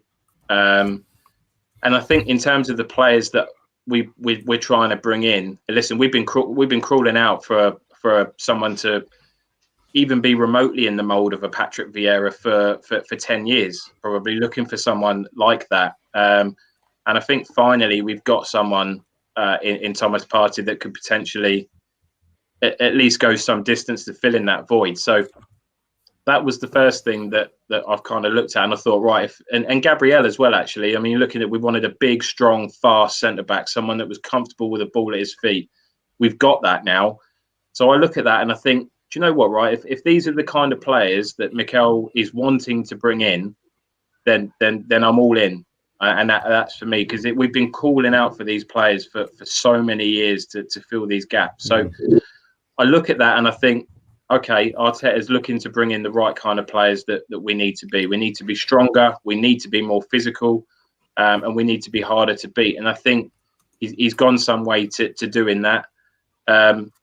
He's got rid of more deadwood than I expected him to at this point. There was a lot of players there that needed to go, and If I'm being honest, I'm actually quite surprised he's managed to get rid of so many of them so quickly. So that's good. I mean, for me, that three of Kolasinac and Mustafi and Özil, mate, them three just together, they just seem to be in their own little bubble. And they seem to really be the crux of where the problem was in the squad. So to get rid of all three of them, I think is a huge bonus. And I mean, Kolasinac and Mustafi are already causing trouble at Schalke by all accounts. So that just goes to show that we were right to get rid of them. So I think I look at the players he's bringing in, and they fit the kind of players that I want to see come in. My concern, and my biggest concern, is if we miss out on European football, the fact we've been through a pandemic, a whole season with no fans, where's this money going to come from? And unless someone does dip it, and I agree with what Dave was saying, I think a lot of people are quick to pounce on the Cronkies. And listen, they take some of the blame. Absolutely, of course they do. They could have invested earlier. They could have invested more. Absolutely, but we have spent money. So I think we have to obviously take our hat off and say, look, actually, when we needed it, he's brought in Partey, he's brought in Pepe. Whether or not they're the right choices, he's put his hand in his pocket and he's enabled us to get those players. Now, if we miss out on European football, he needs to do that again, because the only way that we're going to take a big step forward next season without European football is if he says, right, this summer you've got 150 million and you go out and you get the players that you want to get in. And listen, I actually don't think we're that in terms of quality. I don't think we're that far away. I think if we could get 2 or 3 world-class players in, be interesting to see what he does with Saliba, because he's been brilliant since he's gone back to France. Absolutely brilliant. So it'll be interesting to see how he integrates him back into the squad. There's rumours of Torreira coming back. Not overly asked really whether he stays or goes. If we can get some money for him, I think let's do it. So I think when you look at the back four, back five, I think aside from Bellerin, I think you can say we're almost there from a first 11 perspective. You look at Leno, Gabriel, possibly Saliba, Tierney for next season.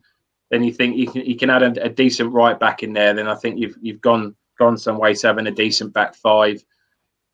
Partey, and then you look at Xhaka. Listen, Xhaka's definitely got his critics. There's a few fans out there, and I'm kind of on the fence a little bit. I think he's been brilliant this season.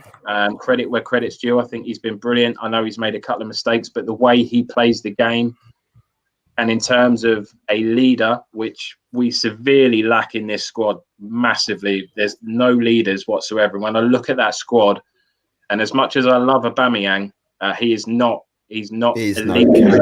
No, he's not. And it's I only really look as far as Xhaka and Luiz when I look at who could possibly wear that armband. And the problem is what Gav was saying is they've both got a mistake in them. And those mistakes will more often than not cost us a goal. So, and I think obviously going back to what Xhaka did last year, I think there's as much as I think he's gone some way to repairing the damage that he caused by that. I think he's won some fans back over. There's some that he'll never win back. But they can't give him the armband again. We've had enough toxic atmosphere around the club for far too long. So to give the arm back to him on a permanent basis would just be suicidal to a certain degree. So people are calling Tierney out possibly for wearing the armband next year. I'm all up for it. I'm quite open to somebody else. And the problem is, I think the armband itself has very much lost its importance over the last 10 years. It's been passed pillar to post to players that don't deserve to wear the shirt, let alone wear the fucking armband. I mean, some of the players that have worn that armband are just awful, and they just do not deserve it. It's embarrassing though, isn't it? It is embarrassing. It should be one of the highlights of your career if you're given that armband to captain the Arsenal. And you look at some of the players that have worn that armband, you know, Tony Adams, Patrick Vieira, just in kind of my lifetime, and you can look before that, and it should be a huge privilege and a huge honour, and it's been treated with a huge amount of disrespect for far too long. I So found I it would like, quite.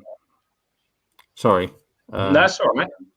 I would like to see someone be giving it for the long term. And if it's Tierney, Yeah.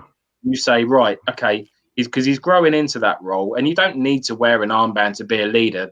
Whether he's got the armband or not, Tierney is always going to be Tierney.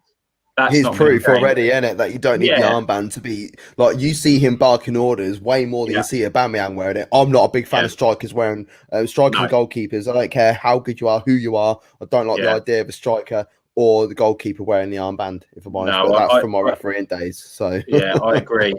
But I would love to. So that listen, there's still so many things that Arteta needs to do, and there's still a lot of work that needs to go into that squad in terms of bringing players in, getting players out, making some big calls. I mean, to take that armband off Aubameyang, that's a huge call, man. But regardless of when it is, I mean, he's a hugely popular figure around the club, and unless it's a discussion that they have man to man and say, look, Oba, I want you to get back to doing what you do best, and that's scoring goals. And if this armband is adding too much pressure on you, because it clearly is, because it's taken a huge part away from his game, and I know he's got other stuff going on off the pitch, which is obviously going to have an impact, but it's coincided with him being given that responsibility. So I think for me that's a big decision, but he doesn't seem to be too scared at making big decisions, Mikel.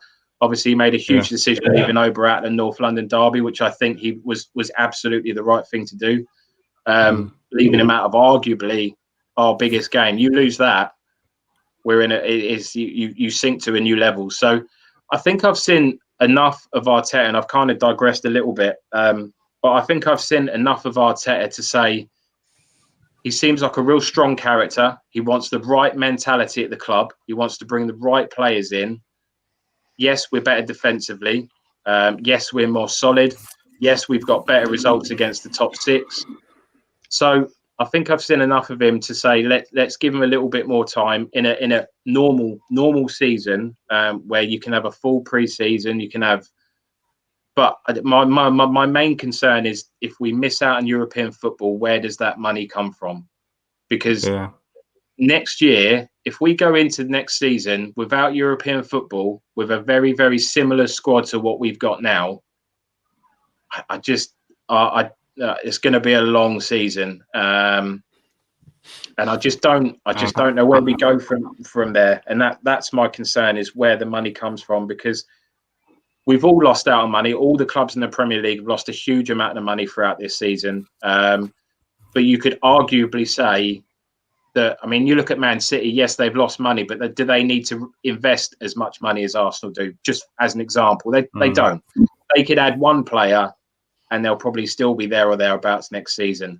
Liverpool, maybe one, maybe two players, they're thereabouts. Chelsea have got an unbelievable squad that are just not quite performing to the level they should be at the moment. Obviously, Tuchel's coming in; he's doing a good job so far.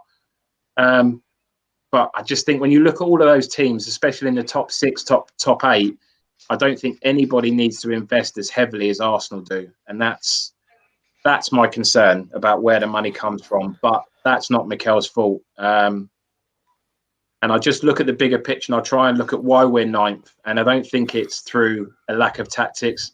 Has he made mistakes? Absolutely. Has he left players out at wrong times?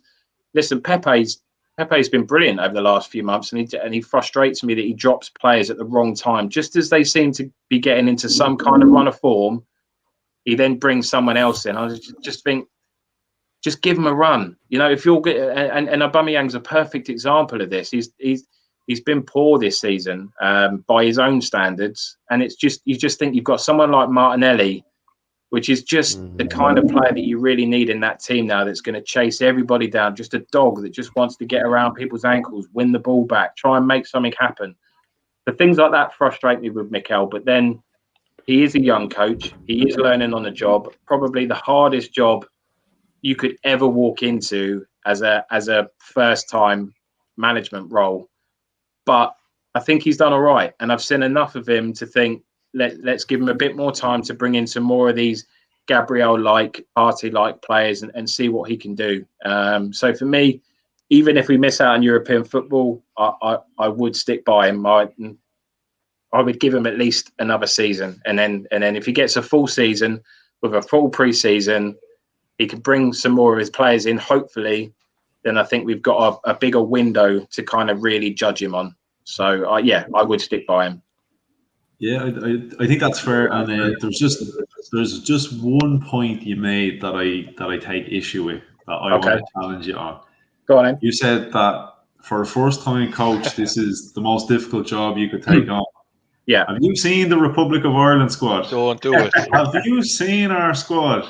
Tell me that even my boys are taking some of your lot. Yeah. The Jamaicans are taking some of the Irish. Oh, lads, tell me that is not currently the toughest managerial position in world football. No, in all seriousness, no, definitely. No, I do agree with a lot of your points there, Dawesy. But I want to bring Farhan in as well. So, Farhan, I want to get your thoughts on it, and then we'll go up to Dave, and then Gav. All hell's going to break loose then when we come to you. So I'm looking forward to it. You might all cover me. No, we're open-minded. We like the debate. We like the discussion. And look, it wouldn't be fun if we all agreed, would it? It wouldn't be fun. So, Farhan. Yeah, so the question is, do we stick with Arteta? And I think you're asking the wrong question. You need to be asking the boys at the top whether they're going to stick with Arteta. And I think the answer is very, very clear. I think they are going to stick with him. I think even if fans were at the stadium, Gavin, whoever else mentioned it, I think even if fans were at the stadium, the board were always going to stick to this man. They took a massive gamble in turning him from head coach to manager. They knew from the FA after the Cup victory what this man was about and what his potential was. You need to remember where he's come from. He's come from a Man City with a clear blueprint that he's been at the focal point of developing a blueprint for them, where now we're seeing them flourish into superpowers. This is the season where they could win the Champions League. And if not this season, it will come. And so I think that with Arteta and they're going to be here for the long run. I think if we miss out on European football, which is more than likely, the board are ready for it and they already have a plan set in motion. I think Edu has a plan set in motion and he knows what to do in the summer transfer window. They're just waiting for the season to end to see where Arsenal finish, whether it's A, B, or C. In terms of funds, I think this season is a very unique season for us because season we need to rely on the keys or anyone to quote unquote fund us, because the Cronkies have never funded us. So this season we have enough players to move on to build up a budget of about 200 mil. There's a potential there that we can really transform this. No, squad. there is, yeah. There's a massive overall in a normal players climate. to be, of course, in a normal climate, I understand that. But with the amount of players that need to be moved on, you're talking about 10 or 11 players, the potential of getting 120 mil there's more than likely chance of doing that. But when you do that, then you have to also bring in 6 or 7 or 8 players. Now, the one good thing that the one hopeful side of things that I take from Arsenal is the youthful aspect of it, the players coming up from the academy. You've got the likes of Saka, Emil Smith-Rowe, Aziz is coming through as well. You're looking at Joe Lopez, Balogun, etc., etc. So we are in a fortunate climate right now where everyone around us is going through this whole COVID crisis. People are going to be looking to spend their money smart, and I encourage Arsenal, and I think Arteta and Ed are on the right path in spending intelligently rather than buying superstars. I think we're now going to go into the market looking for the gems. And, I really, really hope that's the case. And to really answer the question whether we stick with Arteta or not is to see what happens in the summer transfer window. We say this every single year, but I genuinely believe that this season is the most important summer transfer window, because this year we will see the ambition of the club and how much, into what extent the club wants to move forward. Replace players like David Luiz. It's to replace players like Aubameyang. What happens with Aubameyang? Is he going to be moved on? He signed a new contract, we know that, but at any time he can still move on. When you sign a contract, it's not because you want the player to stay, it's to ensure that their value is made of a certain amount. So for me, I wouldn't be surprised if Aubameyang moved on this summer, and therefore, because he signed a big contract, we would actually be able to make a couple of quid out of it as well. That's what contracts are for. That's something. Exactly. That's Yeah, but exactly, and that moves me true on to story, other though. players like Eddie Nketiah, who's on his last years of contract. Oh, what are Arsenal going to do with him? Are they going to sign him on another long-term contract, send him out on loan, and then sell him next season? These are the things that we want to see from a football club.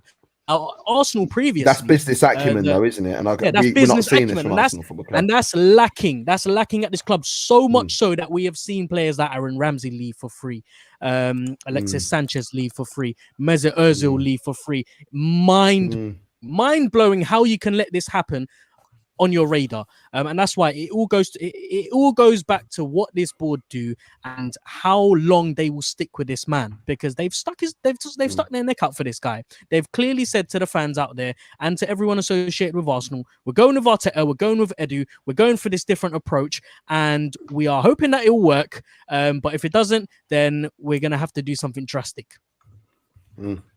I'm going to leave you guys be it. Listen, just before I let you guys carry on with the debate, thank you very much. Leave yet. You know what? I'm going to It's not even my show, and I'm like, I'm going to stay for your segment.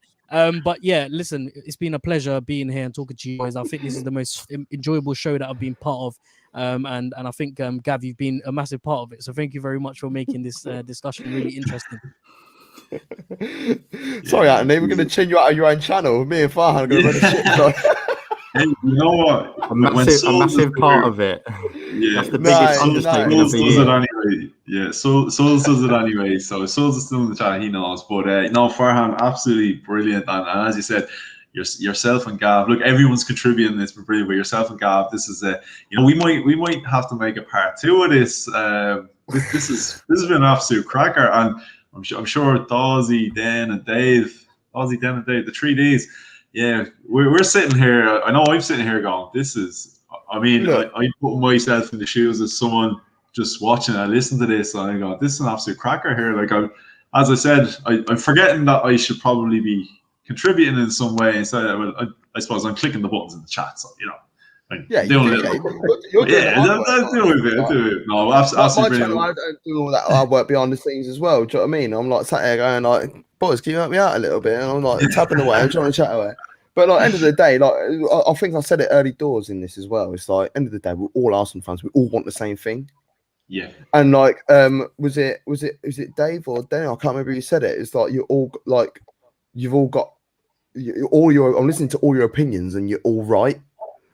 So how hard is it? We're just 6. We are just 6 Arsenal fans of millions, hundreds of millions around the world.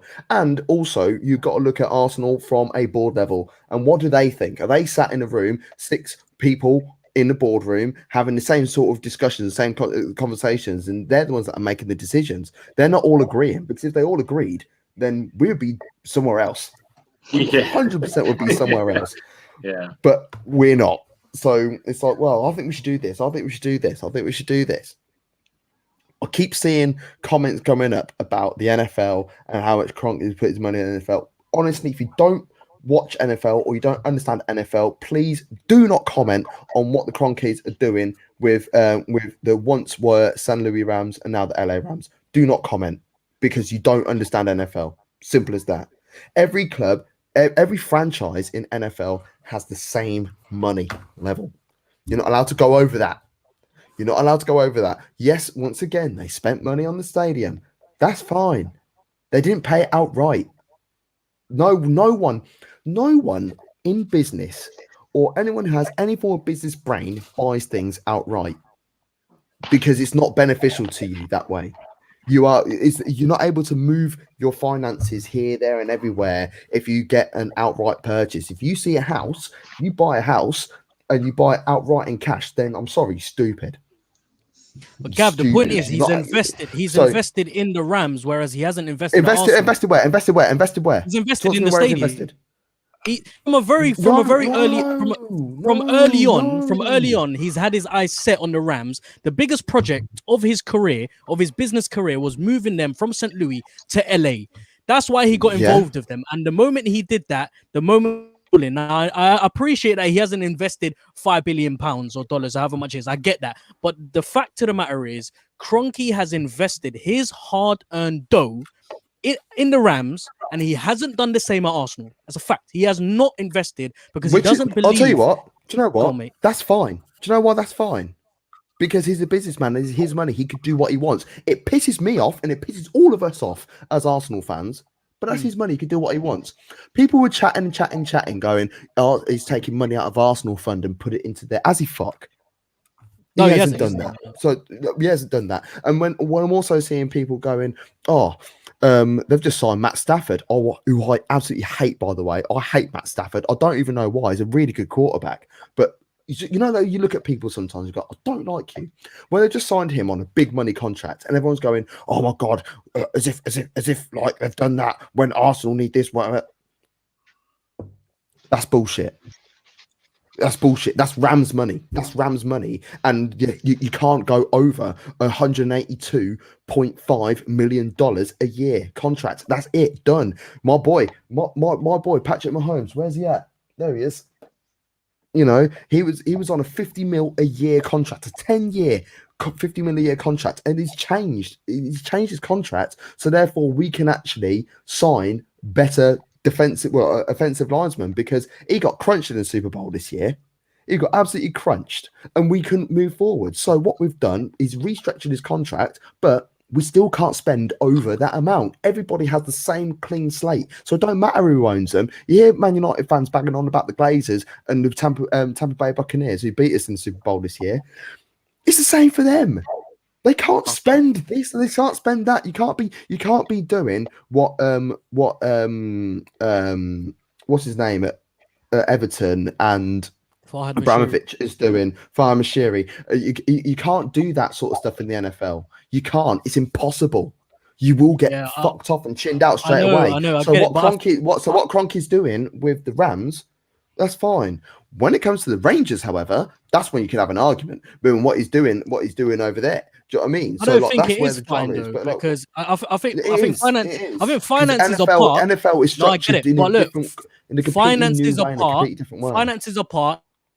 It's being present, and it's taking the initiative to run a football club properly. He doesn't care about Arsenal. He's palmed it off to Josh.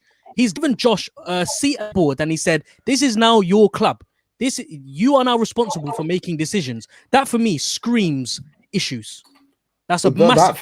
That for me, like I'm not defend. Don't sit here and think I'm defending Kroenke. By the way, I'm looking at it from a human point of view and a business point of view. If this is his business and he's handing something down to his son, I would love to hand something down to my daughter. So if I've got something which is worth a lot of money and I own it, and I'm able to keep it in the family by handing it down, wouldn't you do that? I don't know if you've got any kids, but if you had a child or anything like that, would you not want to hand that down to your kids? To Arsenal, we don't like it as Arsenal fans. Hell no. Listen, this gig is too big for him. This gig is too big for him. That's the whole point. We're Arsenal fans. We're seeing it from an Arsenal fan point of view. We're not seeing it from a human point of view, and we're not seeing it from a situation where I own this. I own this. I'm handing this down to somebody who is in my family to keep this business in my family, and I'm a proud owner of this to keep it in the family. We are looking at it from an Arsenal fan point of view, saying we need to do this, we need to spend here, we need to do this, we need to do that, which is fine, and I fully agree with that. But you also have to be able to understand where he's coming from when it comes to it. We don't have to like it. I don't like it. As I said, I don't like it. I can't stand it. But we have to understand it. We're discussing the way wrong problem. I mean, the board have an effect. That's obvious. But I think things like what Dawesy brought up about the fact we haven't got a real captain in charge, I think things like that are much more of a bigger effect in the long run. Because, like, for example, the fact that someone that's only been in our club 2 seasons and has had majority of that injured, and now 1 season in where he's playing at full strength, full ability, people are saying that he should be our next captain. Stuff like that, I'm embarrassed. The fact that we've got a team of God knows how many people, I think someone said there 37 players, and that some Scottish left back, I'm not being disrespectful for Tierney in any way, I love the guy, but a Scottish left back has come in from Celtic and automatically he's our next captain. I kind of rate it though. I kind of rate it because it's someone who has, like, I rate it. Don't get me wrong, I rate it. Yeah, he's coming off the back. He's walked into the club. he's had a bit of he played a few games, then he was injured for a long time, and he's able to see things around. You're able to keep an eye and have a look and see what's good. And he's thought, you know what? No, fuck this. I've got something to say. I don't like what you're doing. I don't like what you're doing. I don't know what you're doing, and I've got the balls to say it. Well, and that's what he's coming and done. I don't think anyone else at the club has got that. Anyone else no one else has really got that at the club, and you could argue that's what's missing. But like when everyone else just says it, like let's say for argument's sake, we're us five are here. Well, us Farhan's just disappeared, but like us four are here doing our thing, right? And then you come in, you've never seen us before. You walk in the room and you see us four doing a certain thing, right? And you don't necessarily like it, but you're going to be here for a while. So you come in and say, then you say, Gav, I don't really like that. Dawesy, don't really like that. Dave, not a big fan of that, and you need to sort that out a little bit. Us four should need to turn around and then say, right, we need to either listen to what Den's saying, or we're going to tell you to fuck off. That's what's going to happen. But they clearly understand what is going on, what he's saying, and what it means. Look at when we went 1-0 down against Benfica in the second leg, and his reaction, and look at his reaction when he got there, when he bagged, and then look at but that is like that's bravery. I don't know if it's leadership. Do you know what I mean? Like, I've played for teams. I've never been a captain of a team, but I will shout and F and Jeff like the captain because I want and I expect. Would I want to wear the captain's armband? No. Does it? It's not because it's going to have some form of pressure on me. I don't feel like it should because I can't remember who said it earlier on today, but it's like the captain's armband doesn't really mean anything, does it? The only thing it means is that you get to hand over the. It should do though. In football as a whole, nothing to do with Arsenal Football Club. As football as a whole, captaincy means fuck all. It means nothing. You get to flip a coin. Oh, okay, heads. Okay, well, we know which way we're going to shoot. We're always going to shoot this way because we always do, and we always receive and go that way as well. When Arsenal kick off, we always pass it backwards and play one long diag, and it goes out for a throw-in. It happens every game, apart from the West Ham game, which fried my brain. It didn't happen there, but I disagree with that. I mean, you look at people like John Terry, right? Steven Gerrard. Whoa. Go on. That's historical. Because you're saying the captain doesn't matter. Nowadays it doesn't. Nowadays it means name me a captain in world football right now that means something. Sergio Ramos. Jordan Henderson. Jordan Henderson, who you just spoke about. Yeah, he's a controller. He is a controller. Okay, he's maybe one more. But what? Yeah, but he was doing that when Steven Gerrard was there. But why does the captain not matter? Because the captaincy nowadays in football doesn't mean anything. It really doesn't, especially from a refereeing point of view. And I will always back to. I was referee for 10 years. It means fuck all. All it means is that the captain is going to talk a little bit louder and put a few more curse words in it when he's trying to get his point across to the referee. Oh, well, that's I'd much rather speak to the number 7 who isn't being a shit and who can actually understand and who can relay that to his team. So honestly, I agree with the point. Captaincy in top flight football doesn't mean anything. Moment. Look, Van Dijk is as much of a leader. Milner is much of a leader as anyone else. In terms of when I said about like controlling, Henderson is the controller of that midfield at Liverpool. He is what is missing. Everything that he does in the middle of the park, not just barking orders, but receiving the ball, mixing it up, spreading it out wide, playing long balls, playing short ones. Henderson is the key to what is missing at Liverpool at the moment. But do you think a captain should matter? 100% a captain should matter, but it doesn't anymore. A captaincy doesn't mean anything anymore. Look, you're missing the point. Everyone's missing the point. Everyone's missing the point. No, not you boys in here going downstairs. Like people going, oh yeah, but what about Patrick Vieira? What about Tony Adams? Yeah, no, it meant something back then. It doesn't mean anything nowadays. Yeah, but I agree that nowadays, it's lost its significance. I completely Yeah. agree with that. And but I guess what I'm trying to say is that I want to bring that back, man. Like, it should mean something to be the captain of 100%, Arsenal. So I think 100%. what we're But it trying to means say, fuck and all. what I'm trying to say is that the next person that gets that armband, first of all, they have to earn it. You don't just get given it. For me, you have to earn it. And for me, when I look Should at be the able to buy captain your and the way in. vice captain, yeah. Look, listen, Aubameyang's. You could say Aubameyang has earned it by his performances on the pitch over the last 3 years. But then that's because it No, turns let into me- kids Gav, football, Gav, doesn't Gav, it? let me Because finish. kids Gav, football, let me it's the finish. same thing. It's like you're the best player, so you get the captain. Gav, let me finish. So all I'm saying is, I'm not saying I agree with it. I don't think he ever should have been given the armband, and quite frankly, I don't think he wanted it. Right? I don't agree with it, but I'm saying when you look at that squad, if I look at that squad and I base it purely on a player that I would look to, if I was playing in that team and I had to look at somebody to take the lead and try and grab the scruff of a game by its neck, I would only look at Granit Xhaka. And that is as far as I would look.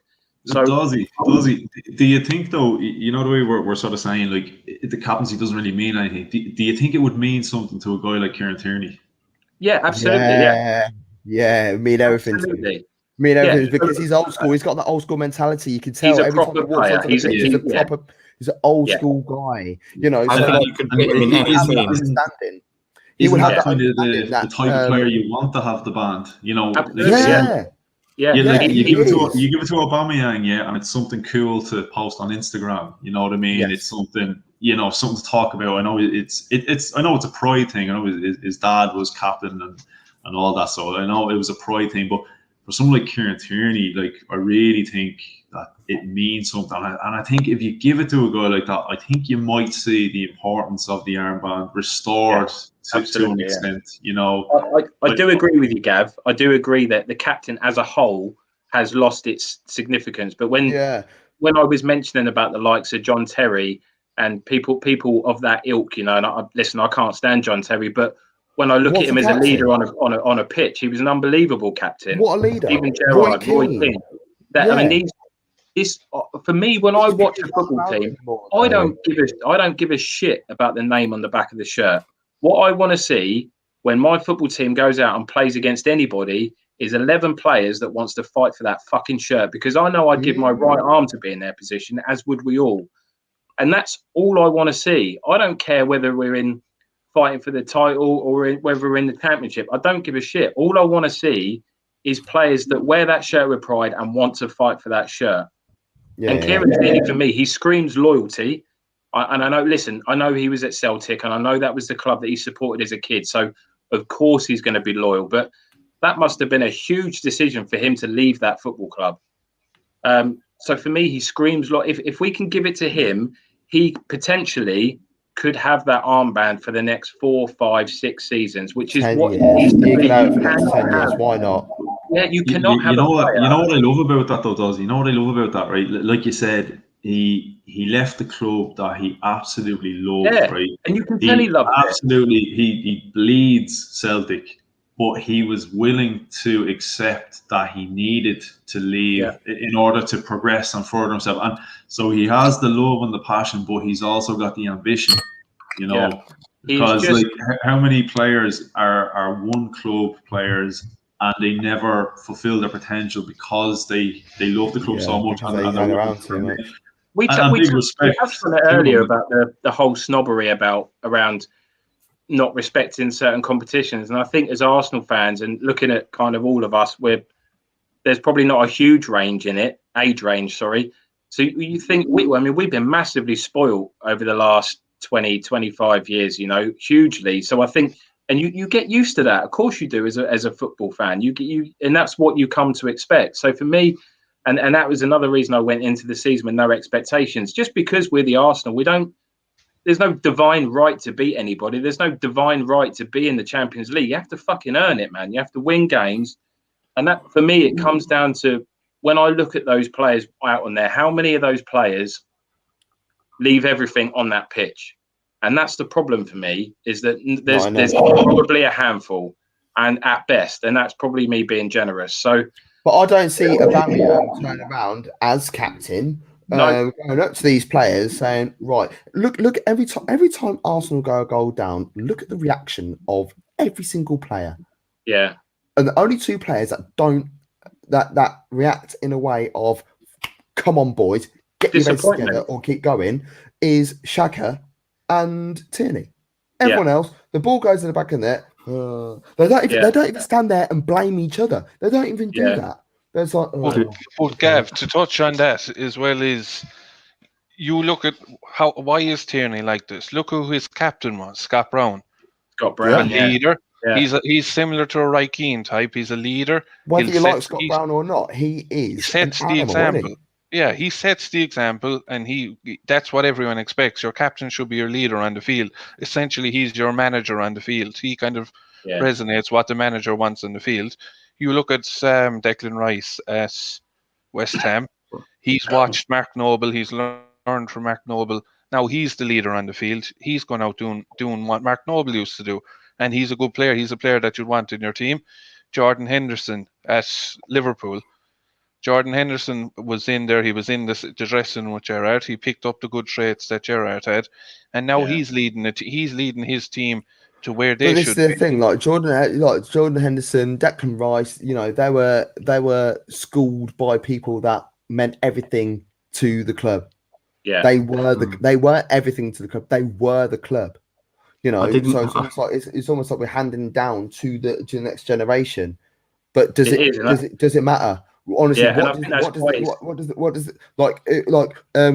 Emery tried to bring in this leadership thing, which was awful, by the way. Got 5 captains, which is absolute bollocks. But if you notice that those captains are all still pretty much knocking around and keep getting the armband when one person, it doesn't look great. It's a bit of a shit show. Let's be real. But no, like players should be playing for each other and for the club anyway. Yeah. So if a player tells round to me and says, you know, let's move forward. If I'm playing left fullback and like my centre half is telling me fucking push up and he ain't the captain, I'm going to listen to him because I should be pushing up because he's leading the line. I should be doing that. I doesn't need a captain to tell me that. So in terms of a captain, what does a captain bring nowadays in football? Doesn't bring anything. That generation is gone. That's what your captain should do. Sergio Ramos does that Real Madrid.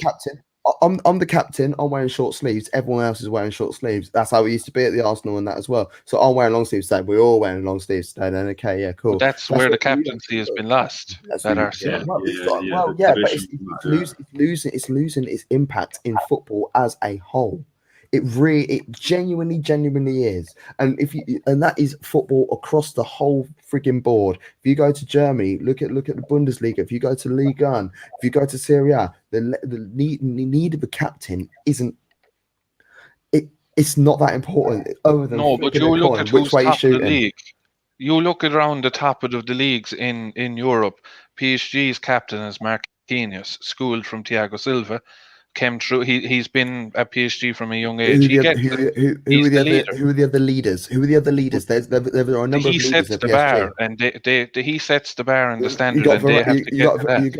You got Verratti there. You've got Kimpembe there. You've got even Neymar. Neymar will have a level of leadership in the club because they will all have a contribution because they all want to win. They all want to be there. So it doesn't but that should be human trait when you're playing sport. But what the point is, Kev, these teams have, who's their captain. You look and you'll go, Marquinhos is their captain. Neuer at Bayern Munich, he's their captain. You can tell he's their captain. Sergio Ramos, he's captain at Real Madrid. At Atletico Madrid. These are the teams that are competing at the top level. They go far in the competitions because they have a leadership. As Aslan Khan's just put in there, a captain is important. A captain is an extension of the manager on the pitch. That's exactly what it freaking should be. That's exactly what it has been over the last 15, 20 years. But over the last 5 years, five years or so, the captain's importance, the captain's standpoint has meant jack all on the game nowadays. So this is what I'm trying to get at. I think everyone's like getting twisted what I'm trying to explain. You mean that the captain doesn't mean anything, but it should. The captaincy doesn't mean anything anymore. It literally doesn't. It doesn't have the level of importance as it did 15, 20, 30, For 40, Arsenal. 50 years ago. For For anyone. Arsenal. For No, a I vast have to majority disagree of with clubs. that. For a vast majority of clubs. Yeah. It really is. And like the only captains that you're talking about, the ones that you're saying about, are ones that are in their mid to late 30s. Then, if you can argue, then it could be an extension of the manager. But then you have the next in line, you see, to come in, like at West the only Ham, ones where are Declan Rice came in for Noble. Like if I'm a manager, like if I'm a manager and I'm a manager of my local team, I'm looking around. I came in the start of the season. I'm my first time kind of being with the team. I'm looking at who can I see that is going to kind of put the values that I want in the team, who's going to set the bar, who's never going to let anyone drop. And I pick that person as captain. And then he leads the team on the field. He does my job for me. But that's for the love of the game. That's the love and the passion of the game. They're paying to play football. They're paying their £5 a week on subs, £10 a week on subs. Do you know what I mean? Like, it's different, but you still see, even at a local level, well, is our best player, so we'll give him the armband. My mate has been captain of a number of clubs recently. He used to play for Villa when he was a youngster and came down through the ranks. He plays semi-pro football. He's one of my best friends. He's been captain for fucking ages. Do you know why he's captain? Because I don't want him to leave. We'll give you the captain's armband, and we'll pay an extra £10 a week. Aubameyang, doesn't it? Yeah, but that's what happens. This is what happens. This is what happens across so much football. Honestly, I feel like people are blinded when they don't see that happen. It's happening fucking everywhere. We're going to keep you here by giving you the captain's armband. And at semi-pro level and things like, and all the way down, it's like, you know what? Oh, well, even at like amateur level, it's like, well, I'll tell you what. Don't pay your subs, and I'll give you the captain's armband. You ain't got to pay subs anymore, or we'll pay you an extra £5 a week more than anyone else. Is captain's armband. It's bullshit. It has lost its value so much, so much. And you've named Marquinhos, you've named Sergio Ramos, and you've named Neuer. These guys, Marquinhos, I think is he 30 now, but Neuer is 35. Sergio Ramos is 34. They're at the end of their career now. These are players that have been knocking around in the game for the last 15 years and have been part of the era where it meant something, and it's led through to the era that we're in now. So we were discussing the board. We were discussing the board, and the reason I brought up the captain. In fairness, the reason I brought up the captain was. In fairness, it was one of my questions. It was a pre-prepared question, and that's like, you know what? The list of questions I sort of said I might just abandon these because it's just flowing. But to be fair, you kind of touched on everything. As I said, it was kind of a generic, basic question, so they were going to come up. Then you go ahead, make a point, and then I've got one more because we're already 2 hours 12 minutes in, and I'll be brief. It could be another hour alone on this final question. So we'll try our best not to. But then you go for it, and then we move on to the next one. Right. So basically, we were discussing the board, and I saw a whole bunch of comments coming through about conquer this, do that. Everyone was going on at the board, and I'm sitting there thinking. One of the real things that affects the team. I know you're saying that the captaincy has lost its title. There's not so much meaning to it anymore. But these players in Arsenal are in a critical condition. I know that sounds really like stupid and soft, but it's true. Some of these players like Saka, Smith Rowe, they need guidance. And when you've got a captain that's presumably bought his way in, I'm not even being disrespectful to Aubameyang. To say that he's earned it, I think is over pushing it for me. Henry was our best player ever. He was only captain for his last 2 seasons because Vieira was there. He only got captaincy for his last 2 seasons. So to say that someone's earned it just because they've won the Golden Boot and been our top scorer, for me, I don't want to be that club. Players like of Henry when he, when things weren't going right. And he's I don't want to get into the past because it's. It's over. But my point is, that's something that we need. Player for Arsenal in my life. Do you know what I mean? Ian Wright being number one naturally is the whole reason why I'm an Arsenal fan. That's he made me an Arsenal fan. but like Henry being the captain was the wrong choice. Okay, we won't get into that. But my point was, at the moment in time, we need a proper captain, whether it means something or not. Arsenal players obviously feel like it does. Yeah. I mean, most of the fans do. Look, I mean, not just us. You see people saying it. We need a proper. You can't just expect Arteta to shout at these players all the game. They need someone on that actual field doing it. We've said Xhaka and Luiz have that part of them, but there's only so much you can listen to someone that's in the same title as them. There's no one actually out there leading the team. And someone else touched. And the more you keep dishing it out to this person, that person, that person, it loses value even more. Yeah, it all just goes around the. I'm stood here like dealing with this, and then like. I just think that's something we need. The board. I couldn't care less. 3 points on the 3 points. That's all I want. I don't care about the board. 3 points each time. I don't care who's up and above. I want the players on that field, and to have a captain, I think that would probably do something to the team, because at the moment it's a shambles. You've got a captain that only is captain because he got a new contract. Let's be honest. That's probably what happened. And majority of the team are new. Then they're still finding their feet. I know it's horrible to say, but they are. Saka is technically still finding his feet. Best player of the season, maybe, but he's still young. He's only 19. Apparently, he's picked up an injury in the international break. That's hardly a surprise. He's played more football than most players in the Premier League itself. So the way I see it, they do need a captain in there. I think that has a much bigger impact on board, on Kroenke, on the NFL, any of that. That wasn't. That's just the reason why I wanted to bring it up, because it just annoys me when I saw so many comments about the board, and it's like, yeah, okay, they've made their mistakes, but they've put players in the team. That's what you asked for, like we've already touched up on. At the end of the day, the players have to do their bit as well. I agree with everybody. I agree with Dave, and I agree with you, Dan, about. I don't care what the board do. I don't care who owns the club. I don't give a shit. At the end of the day, I'm invested in watching 11 players play for the club week in, week out to try and win football matches. That's it. Do I want the club to be run better? Of course I do.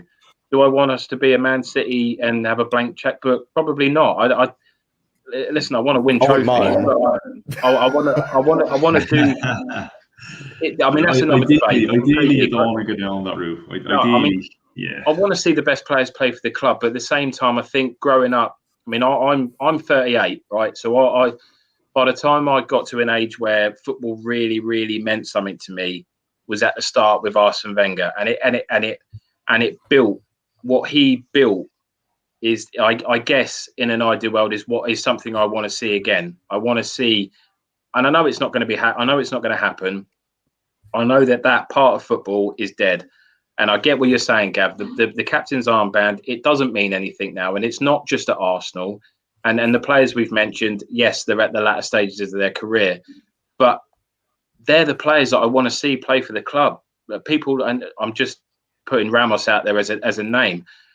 I would love to have had someone at the club like that for the last 10 years, running that you can, and like Dave was saying, you can tell as soon as you put that team sheet out, you know who the leader of that team is.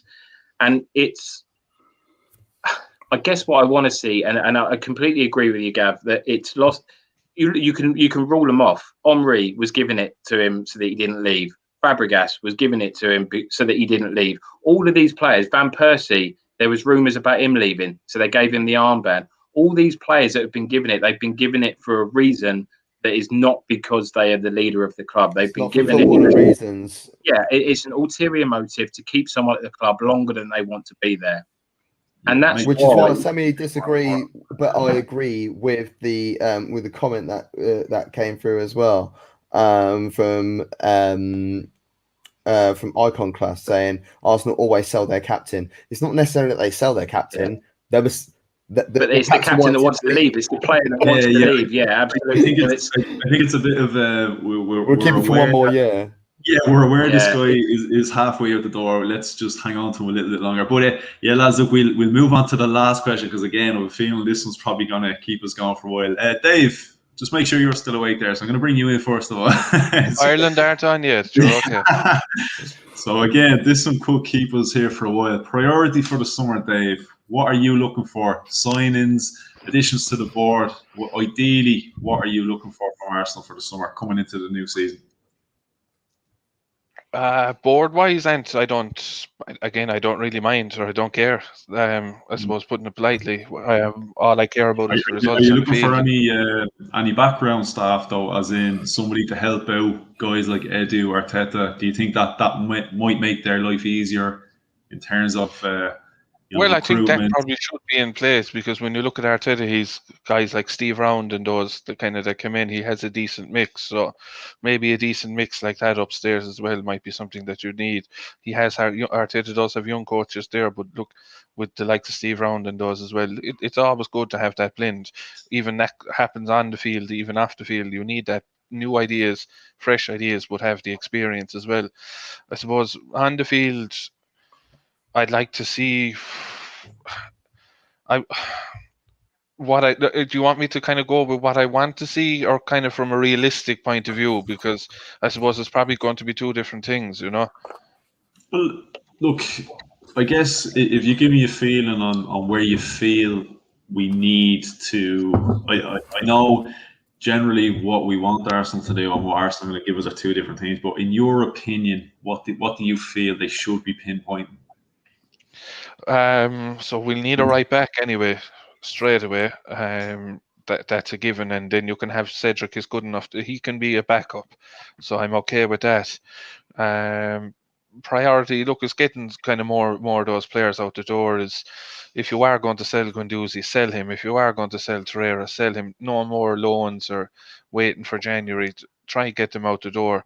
There is one or two centre backs that need to go as well, so I'd like to see those gone. Look, from not even from that they're kind of bad eggs or whatever. Look, it's for those fellas, they need to move on as well, you know. So you have to do that. So right back, we need someone that's going to actually start in the team, and you know he's going to start in, week out. I'd like to see another midfielder alongside Partey and have Xhaka as a squad player. Then in midfield, get rid of Ceballos, don't bring him back. Sell El Neni. Look, he's a good character around the dressing room from what you kind of see, but again, I want get rid of El Neni. So I suppose a right back, a centre midfielder. If we're going to keep Odegaard, I'd like to keep Odegaard. So maybe if we could do that, and then potentially bring in a striker and a left winger. But then again, we need cover for left back. So I suppose that's 6 signings. You know, when does a club really do that in a transfer window as well? It's rare. Like I'd love to always, you'd see the comment, it isn't Football Manager and all that. It always makes me laugh, but it's probably one of those things. So look, there's probably shrewd moves you can make as well. Look, if we manage to get Odegaard on loan again for another season, that'd be a great move. It doesn't take anything out of the budget, and then it allows you, I suppose, to spend money elsewhere. And then he's integrated into the team, so technically he wouldn't really be like a new signing, you know. Then you have to make a decision of getting rid of either one of Aubameyang or Lacazette. I don't think you can keep the two of them. Would I get rid of the two of them in one window? I don't think I would. At this moment, I think Lacazette actually has become more important to the team now than what Aubameyang had done. Look, again, as well, is we need to get Smith Rowe onto a contract, get his future tied down as well. That's a good signing as well for something that's internal, you know. I don't like the kind of this talk of calling Leno out recently as well, saying, "Oh, he's a good goalkeeper, but we could upgrade." No, I'm not. I don't think goalkeeping is kind of one of the least of our worries, you know. Yeah, so look, I suppose there is those positions there, as Aslan said. I'd be similar to Aslan with the right back, centre midfield, attacking midfielder, and a striker. It's just, look, there's money there to be made if you sell. I think you have to get rid of David Luiz. I wouldn't give David Luiz another contract. He's been good this season, but there's a time you kind of have to move on from that as well. And I think the summer might be the time for that. And then you upload in Saliba. I'd like to see Mavropanos be given a chance as well. I love He's Mavropanos. doing well with Stuttgart as well. Now, look, I love Bundesliga football. Honestly, I'll talk all day about Bundesliga football. So, like, He's again, been honest, he's someone that's kind of he's no nonsense. He's kind of, I don't know, maybe I could be getting him wrong from what I've seen of him, but he seems to be similar to how Socrates is. He's kind of a warrior, that he'll He's put old his body on school. the line. Yeah. Him and Pablo Mari, old school defenders. One's left-footed, one's right-footed. What else you need as a partnership? Both young enough, both understand what's going on. Pablo Mari is probably he's criminally underrated as a centre half. Honestly, I don't understand any It's because he's slow, Gav. It's this you don't FIFA need to be culture quick. because he's slow. Yeah, It's- exactly. Yeah, It is. It's a FIFA culture. shit stats. Oh yeah, doesn't get enough clean sheet, doesn't get enough goals and assists. Oh, fuck off, man. Watch football, understand football, and see what is going on for the love of Jesus. Yeah, it's because he doesn't have 80 or 90 pace in FIFA. And the thing is nowadays as well is going with players when you're signing. I see it. I seen it with Party. I seen it with Fekir. The report that came out with that. Oh, he's 20. He's 28. Missed a trick with what him. can we do? But When we signed Lacazette, the it same should- window, we should have bought Fekir as well, because the whole reason why Lacazette was so damn good is because Nabil Fekir was playing in behind him. But we had Mesut Özil at the time, and to be fair, at that time, it would have been a stupid idea to be talking about this Mesut Özil slander at the time, because he was still fantastic. And any time we were playing with any quick players, Mesut Özil looked like an absolute G. But as soon as the players started moving on, as soon as we started playing with a lot more slower players, a bit more relaxed players, Mesut Özil looked crap. Didn't want to invest in any time or energy into the club. But yeah, Lacazette, if you go back and have a look at that season, I think it's 15-16 season, or was it 16-17 season? I think 15-16, wasn't it? Lacazette through the middle with Nabil Fekir in behind at that Leon side was a joy. Absolute joy to watch. We've missed the trick. But the thing is with that, Gav, is if we were to go for Fekir now, Lacazette's going to be, isn't he going to be in the last year of his contract next season? So then we're going to be kind of into a position whereas Nabil Fekir plays well. Nabil Fekir, we sign him for argument's sake. Well, that's no to Odegaard, and then what's going to happen with Smith Rowe? We need to establish what our starting 11 is going to be currently if we want to make add-ons, and if we do want to bring people in. What's going to happen with our current starting 11? So like if we do bring in, like a winger, are we then saying that Saka is not going to be playing left wing? Are we saying that he's going to be playing right wing? And if that is the case, then what was going to happen to Nicola Pepe? Is Nicola Pepe going to be on the bench? Is he going to be a squad player? What's the crack with Aubameyang then? Are we going to be playing wide left, or are we going to be playing through the middle? If we are going to play through the middle, then what's the app? Do you see what I mean? It's all good having a squad, and I think we do have a squad. I do think we have a decent enough squad to be challenging for top 4, not for the league. Definitely don't think it's for the league. Honestly, do think our squad is good enough to come come inside the top 4. Well, it's after 9 o'clock, so we can say what we like. But it's like I want to see players that are coming into.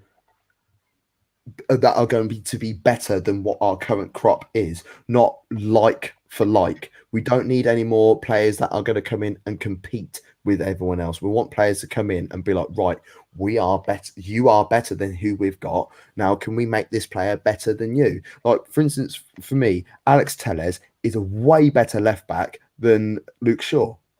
But Alex Telles can't get a sniff at the moment because Luke Shaw stepped his game up. Right back for Man United, they haven't got anyone else other than Wan-Bissaka. So Wan-Bissaka can keep putting in these abject performances because he's got no competition. Do you see what I mean? So, like, Luke Shaw is now arguably the best left back in the league. I want to say it's Kieran Tierney because Kieran Tierney I think he's absolute G. Do you know what I mean? And like when I was coming towards the end of my playing career, I played left back. So I modelled my game on certain people. But Luke Shaw has been wonderful this year. He really has been. But Alex Telles on the world scene is way a higher stature than Luke Shaw. So we need, I agree with you, Dave. By the way, like with this, a lot of the players that we need to bring in. I think El Neni I think he needs to stay, but he will be a squad player. I'm not expecting that guy to be starting week in, week out. maybe. But you also need, like, I don't know what industry any of you guys work in, but I work in recruitment in my day job. And when I'm recruiting for people, like for companies, sometimes they need people that are going to come in and smash everything out the park and do whatever they do. But sometimes they also need the plodders that are just going to be going on, don't want any progression, don't want to move up, don't want to move down. They just need you every company, every business needs those type of people just to be plodding along and getting on with their day job. And that is exactly what El Neni is. You need players like him. Name me a club in world football that doesn't have a player like El Neni. Not necessarily midfield, but anywhere on the pitch. You need those players. But Ceballos, you're right. He needs to piss off. I've tried to champion that guy for so damn long, and it's not working. No, it's not It's not working. No matter what position you play him in the midfield role, whether we're playing a 4-2-3-1, a 4-3-3, whether we're playing a 4-1-2-3, play him in any of those roles, it's just not working for him, bless him, and it's a shame. We need another left back. We can't be putting right-footed players in left-back positions. That has got to go. Cedric had one good game there, and that was in the league game after the FA Cup against Southampton. Looked wonderful. Other than that, when he's played there, looked dog shit. I'll tell you who's one of the best left-backs I've seen at Arsenal. Granit fucking Xhaka. Yeah. Will he just drop in? I don't know if you were at the game. Was anyone at the game when we played against Leicester at home and like Mesut Özil looked like a Ballon d'Or winner? Honestly, I was at that game, right? And I took my brother because he was close by to my brother's birthday, so I got him a ticket for his birthday. And I'll tell you what, Thingy went off injured, and Xhaka had to fill in there.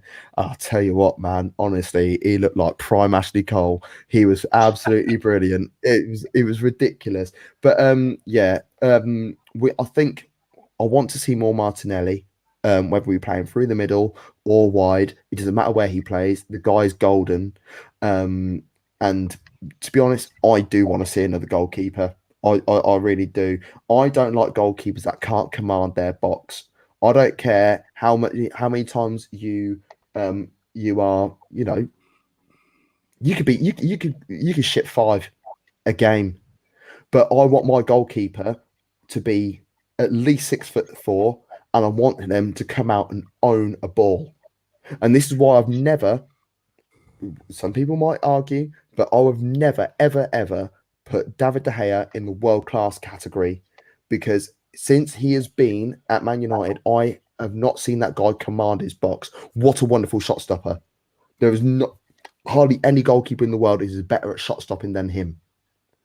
But in terms of commanding, you cannot be world-class if you can't shot stop. So, another goalkeeper. Let's just before we move on, Dave. I think Dave has to shoot off. You got work in the morning, yeah. So just a big thanks, Dave. Just give yourself a quick shout out there. Let people know where they can check out your channel. So it's just there, the same on the Out and Out Gunner, Out and Out Gunner podcast on YouTube and Out and Out Gunner podcast on Twitter. So we're hopefully doing a show tomorrow night, an Arsenal show again. Hopefully we've a win from the boys in green to celebrate as well. There might be a few Guinnesses out on Ant's side, but no, look, if you're about just to check it out anyway, it'll surely be a good one, and it'll definitely spark debate again anyway, as always. So, but I just better run that. So I'll catch you again anyway. And it was a great show. Yeah. I enjoyed myself. So. Don't worry about it, Dave. We'll still be here chatting, but just before we'll finish it for your show. Once you leave Anthony off for the show tomorrow night, I'm happy. Yeah, we got a few more hours, a couple more hours to kill. No, cheers, Dave. If I'm still awake, I'll see you later. Absolute pleasure. Awesome, Dave. Yeah, lads, what we do is maybe look 5 more minutes. We'll wrap it up because, as I said, this has definitely exceeded my expectations. I thought I'd be struggling to hit about the hour with my little crappy list of questions, but this worked out better. So then you've been looking forward to this one about what Arsenal need to prioritise in the summer. So I'll let you away. The way I see it, the future is most important at the moment. Like we've spent a lot of this talking about past, which we kind of need to respectfully move on as quick as forward. The problem we're going to have this summer is if we're going to rock the boat, we need to make sure we can swim, to put it sort of bluntly, because the climate is different. So Can I nick that saying? it's not my saying. It's Well, definitely it's not the first my time I've ever heard it, so I'm having that. Yeah. Cheers. Basically, I'm watching an old. I don't know if you remember Dream Team from Sky One years ago. I've been. Petition to get that back on telly, but no one's It's fucking on. signed It's it. on YouTube. It's on YouTube. Yeah, but the every quality is series. crap. It needs to be. You know what? Arsenal is basically like a real life dream team. There's so much fucking drama at this club. Yeah. Oh. Anyway, I was rewatching that and I heard it, and I always use it now because Eli Knox says it, and it's the best quote. But yeah, we need to make sure that we can swim when we're rocking it, because at the moment the climate's different. Players are not worth what they should be. I know Farhan touched on how you could probably get 200 mil for what we're going to sell the players. We're probably going to realistically get half that, not even. Lacazette, we're going to probably sell for less than what we will Bellerin. And realistically, that shouldn't be the case because Lacazette's actually performing more and playing more. Bellerin's had a huge injury. He's not the player he was. We should have sold him 2 seasons ago, personally, for me, I think, because we would have made 40 mil for him at his peak. Now we're going to be lucky to make 20 mil. We're going to sell Maitland-Niles. You know what the funny thing is then? This is how fickle the fans are. If we sold them 2 seasons ago 40 million, there would have been uproar. Yeah, There would have been absolute uproar. I was up I for it. remember when he was linked with Barcelona, the majority were like, "No, he's the best, potentially best right back in the world." 40 million is worth 80 million. Yeah, exactly. There's no pleasing us. But yeah, we're going to probably get rid of him. We're going to probably get rid of Maitland-Niles. So that's 2 right backs gone. We're going to have to buy 1. I don't know what right back we're going to get for the money that we're going to get from them 2. Because if Bellerin goes to 20, Maitland-Niles has just been on loan at West Brom playing in midfield. It's going to be quite hard to sell a right back that's not even been playing in his position all season. So for me, right back's going to be a big worry because we're not going to have a real first team right back there. And the likelihood is, Gav just touched on Man United. They've only got 1 right back. This shows how hard it is to get right backs. Everyone's on about Lamptey.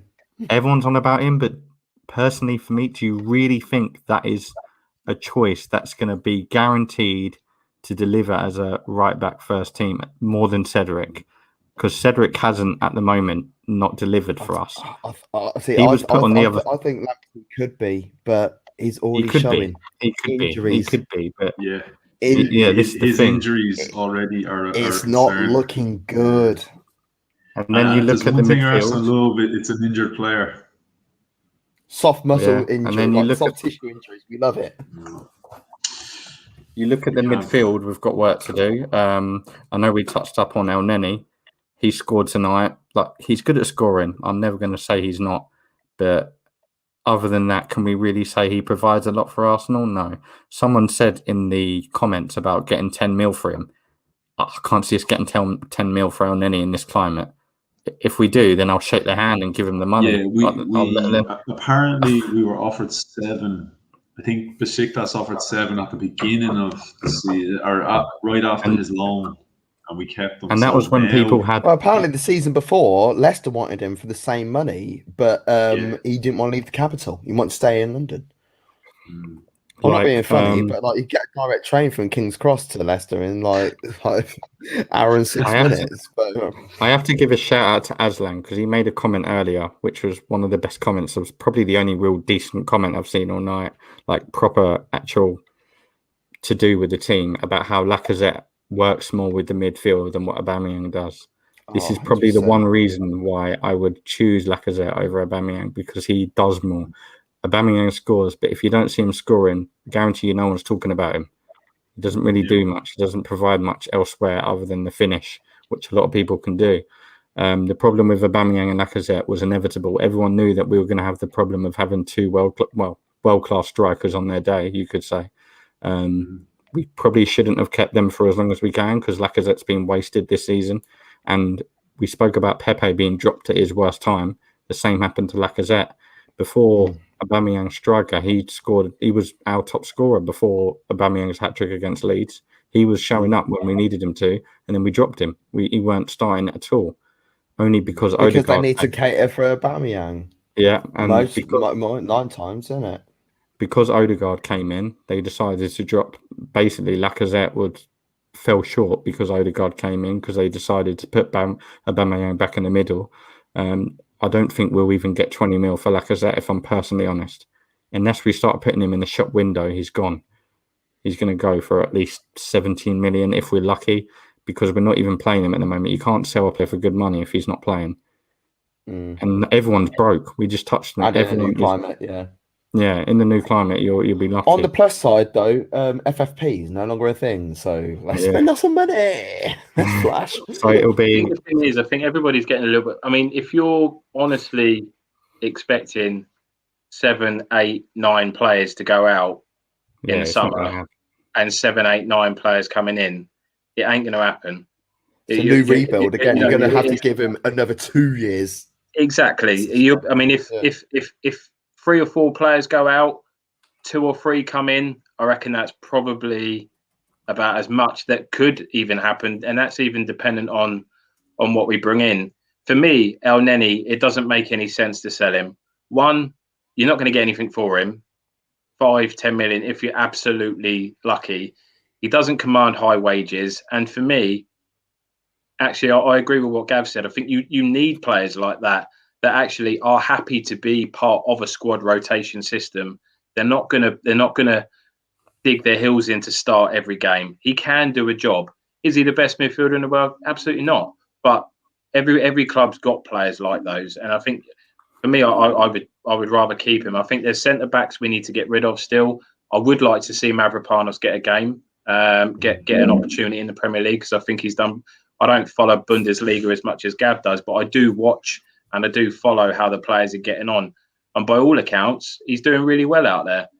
So for me, when you look at the centre backs, I'd like to see the 4 centre backs I'd like to see at the club next year are Saliba, Gabriel, Mavropanos, and did I say Saliba? I did, didn't I?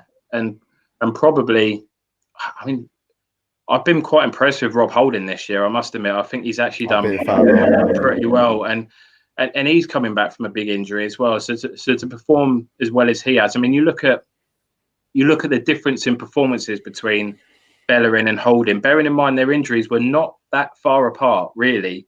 They pretty much rehabilitated at the same time. So the difference in performance levels is quite scary, because I think Rob Holding's come in and it looks like he's got past that injury, whereas Bellerin still looks like he's trying to deal with it. So I love Bellerin as a person, but as a player, he's just not the player that he was, unfortunately. So this is the thing.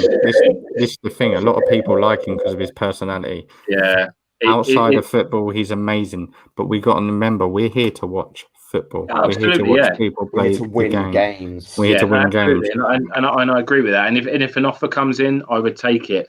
I think for me, when I look at the problems this season, is we have to cut out these individual errors. So whether that is more time on the training pitch, whether Gav made a good point earlier about you try and, I mean, look at what happened with Petr Cech when we asked him to start playing football with the ball at his feet. I mean, fucking hell. I mean, have we ever seen anything as bad as that? You know, when you're trying to ask a player that to do something that they've not been brought up to do, it is difficult.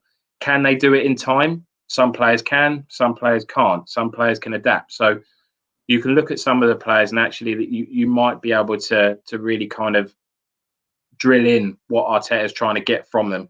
Some of them it'll happen, some of them it won't. So you move those players on. But I just think we need a bit more quality. But for me, the one thing that's really stood out this year is the lack of goals. And that's what concerns me, because when you look at the past Arsenals, when you look at, I mean, obviously Henry was getting 25 goals a season.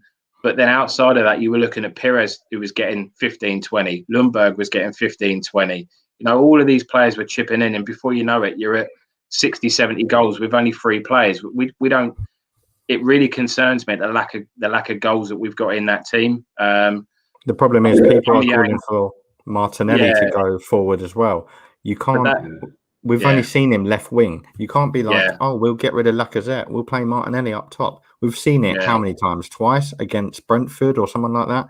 Yeah. You can't take these risks. Someone mentioned Balogun earlier on today as well. Not interested. Like, the kid's a bad egg.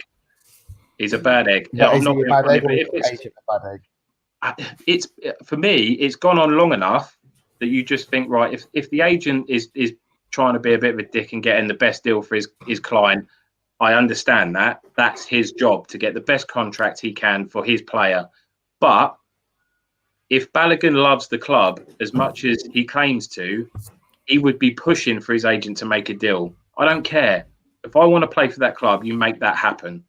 So for me, I'm not massively interested. Listen, the kid's got talent, you can tell that, but I just don't. I get the impression, and of course I might be wrong. I just get the impression he hasn't quite got the head to go with it. Should it be above Nketiah? Absolutely, yeah. I think he's ahead of, or should be ahead of him. I was at Little Eddie's debut. So I sorry, feel... lads. I was further stirring the shit a little bit there. That's actually a training picture from today. Balogun in the first team training today, just to further stir the pot a little That's bit. only because of international. You have been an absolute legend at the segways today, and I swear to God, like you are so prepped. Just to digress a little bit. So my priority is getting some more goals in that team. That's my priority, because we're not going to get rid of 8 players and we're not going to bring 8 players in. So, and I agree with what Den was saying, actually. I would much prefer, if an offer comes in for Aubameyang, take it. I would much prefer to see Lacazette stay in the team, stay at the club. I think he offers more. But I just think we just need some more goals in that team. Is Pepe going to come better? As Gav was saying earlier, a lot of his goals, I think, were maybe led everybody into a full sense of security. He did score a lot of penalties and he was playing through the middle. So, of course, he's going to score more goals. But I still think from any of your front 3 players, you need to be looking at 15 goals a season for me. And it's... Saka will get to that level. I've got no doubts about that. Playing left wing, I think he's got. Once he sorts his composure out, he is going to be so damn prolific. We need to keep that bar. Yeah, absolutely. So if Pepe comes good, I think you'll get some more goals from him. But centre forward is a huge concern for me. Aubameyang, I love the guy, and I've got nothing but good things to say about what he's done for the club over the last few years, but it's just got to a point where the way we want to play football is not going to accommodate a player like Aubameyang, unfortunately. So yeah. But listen, I'm not against Balogun staying, but I just think if he comes across as he loves the club so much, he make it happen then. Well, convince your his contract runs out at the end of this season. But where's the contract talks? I think the contract talks are happening, but his agent is being like, well, you can get more than that if you go elsewhere. So he's getting into the player's head. It's like, well, they're offering you 20 grand here, all right, a week. You could go to Germany and get 40 grand a week. Yeah. I just think if you want to play, that's what's happening with the kids nowadays. Like these kids don't know anything. Different story for a different time.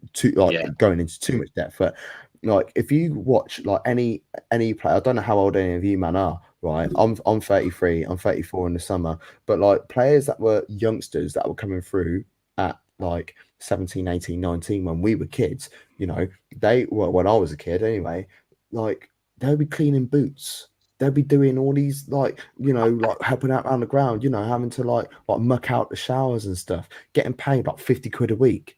You don't get that now. You sign that professional contract when you're 17 years old, bam, there you are, 100 grand. Or bam, there you are, 50, 60 grand a week. I think basically what we're saying, in a nutshell, after 3 hours, modern football's shit, and we all want to go back to the 90s. Pretty much, yeah.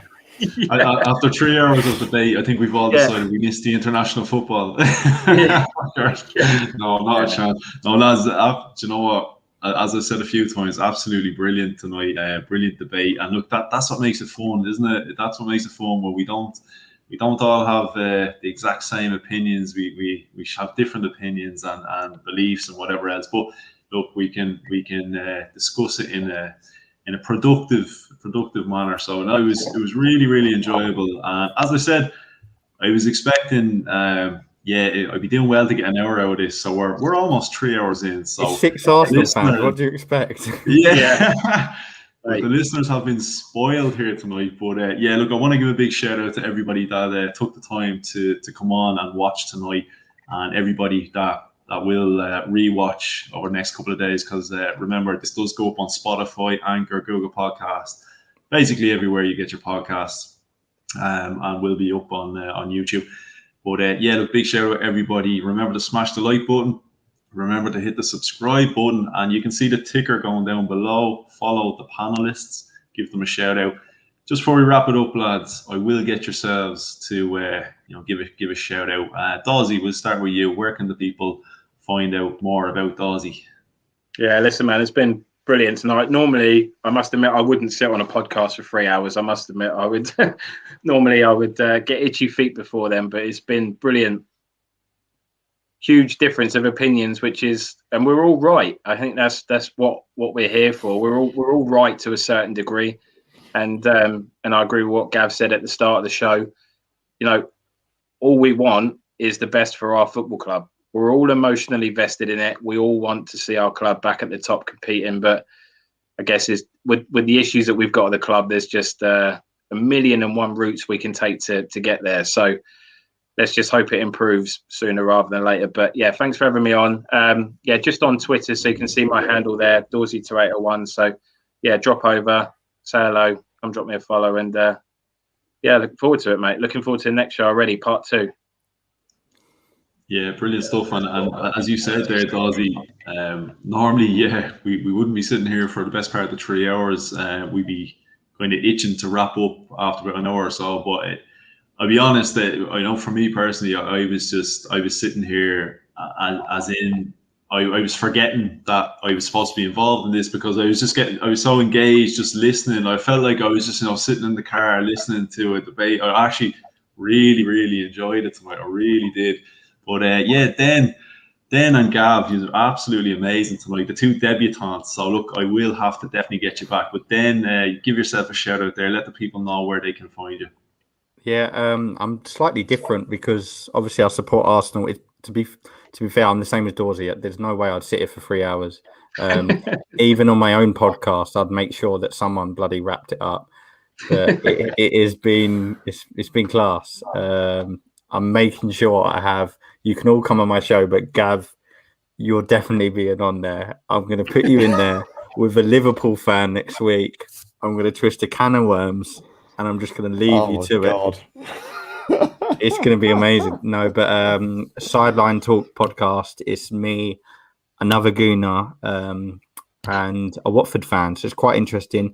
All teams, all football, anything's discussed. So it's not like just Arsenal, it's everything.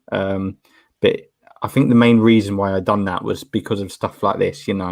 I wanted a lot of debates in there. When a team loses, I want to get 2 people on and the show goes down, sort of thing. But this has been incredible to have, to be able to discuss Arsenal. Sometimes I have to catch up because at the moment I'm focusing on everything. It's like, oh, what the hell's going on recently? What's going on these days? Or what are we doing? But yeah, it's been good. It's been a pleasure. And looking forward to round 2. I'll make sure I bring my my work clothes, my cup of tea, and everything I need for the next following day. But yeah, I'll be back. Sideline Talk podcast. We're on Spotify, Google Podcast, Apple Podcast, everything you pretty much can think of. Search us, we'll be there. And the Twitter is my username, which you can see on the live feed. Cheers, guys. Dan, I've got a quick question. You said that you've got a Watford fan on your channel. Yeah. No offense to him, but is he a bit weird? No, I mean, Watford's one of the nearest teams. No, but like anyone makes that more I know sense. who's a Watford fan, he's just a little bit weird. They've been in. Oh, I thought you just meant in general. No, but Yes, I mean, like in general, like they might be sound as hell, they might be sound as fuck. I think any of my fans that know I'm an Arsenal fan think I'm a little bit weird as well. I'll tell you what, Gav, do you know what my answer is to that? Go watch the channel, subscribe, and you'll find out. Yes. I will like, share, subscribe. I definitely will, and I hope that you guys are able to like, share, and subscribe to my stuff. So, 2.5 years ago, nearly 3 years ago, I set up Two Up Top Football, which was me and my friend Stephen Cotton, who's a Man United fan. He's very tall. I'm not very tall, so we called it Two Up Top because old school 4-4-2, big man, little man, two up top. There you go, bosh. And you know, it's predominantly Premier League review shows that we do. We do the odd watch along and things like that as well. And it's not so like Two Up Top over the years has evolved and, you know, got small, got big, got small, got big, or whatever. And at the moment, it's just doing its thing. So at the moment, it's got me, the Gooner, Cotton is the United fan, and Ed, the Liverpool fan, and then my pal Buck. He's writing a book, and he's written a book actually on running. So if you're interested in running, his book is out there at the moment. I don't remember the name of it off the top of my head. But if you subscribe to the channel, then you'll be able to find out. And he's a Spurs fan. Gav, is he a bit weird? Sorry, I feel rough. Yes, a bit weird. And then MAD Sports Network is something that has been created in the last month. It's a very, very new channel, and we are pushing this. Push. So this is with Devo, who is from the Football Dugout channel, which is absolutely quality, by the way. If you want to see some banter between lads, you need to watch their channel. But then also subscribe to MAD Sports Network, because myself and Devo, Mac and Devo, is really basic shit. So that's what MAD stands for. MAD Sports Network, we cover football, but then the football that we cover is the Bundesliga and MLS and the Championship as well. The Championship show is starting next week. And then we also do NFL. We've got a partnership with London Olympians, Britball. So British American football. We have a direct partnership with them, which is cool. The MMA show. So, and I know you're going to be looking at that. Sorry, yeah, we're on the mirror, so I should say I know you should be looking at that. So they've also got a darts show happening because I'm a massive dartist. My board's up there at the moment. I've got a little check in a couple of moments. Grand Tour. Hit a nice little 14 dart leg the other day, which I was well happy about. I'm an amateur dart player, so I'm really happy with that.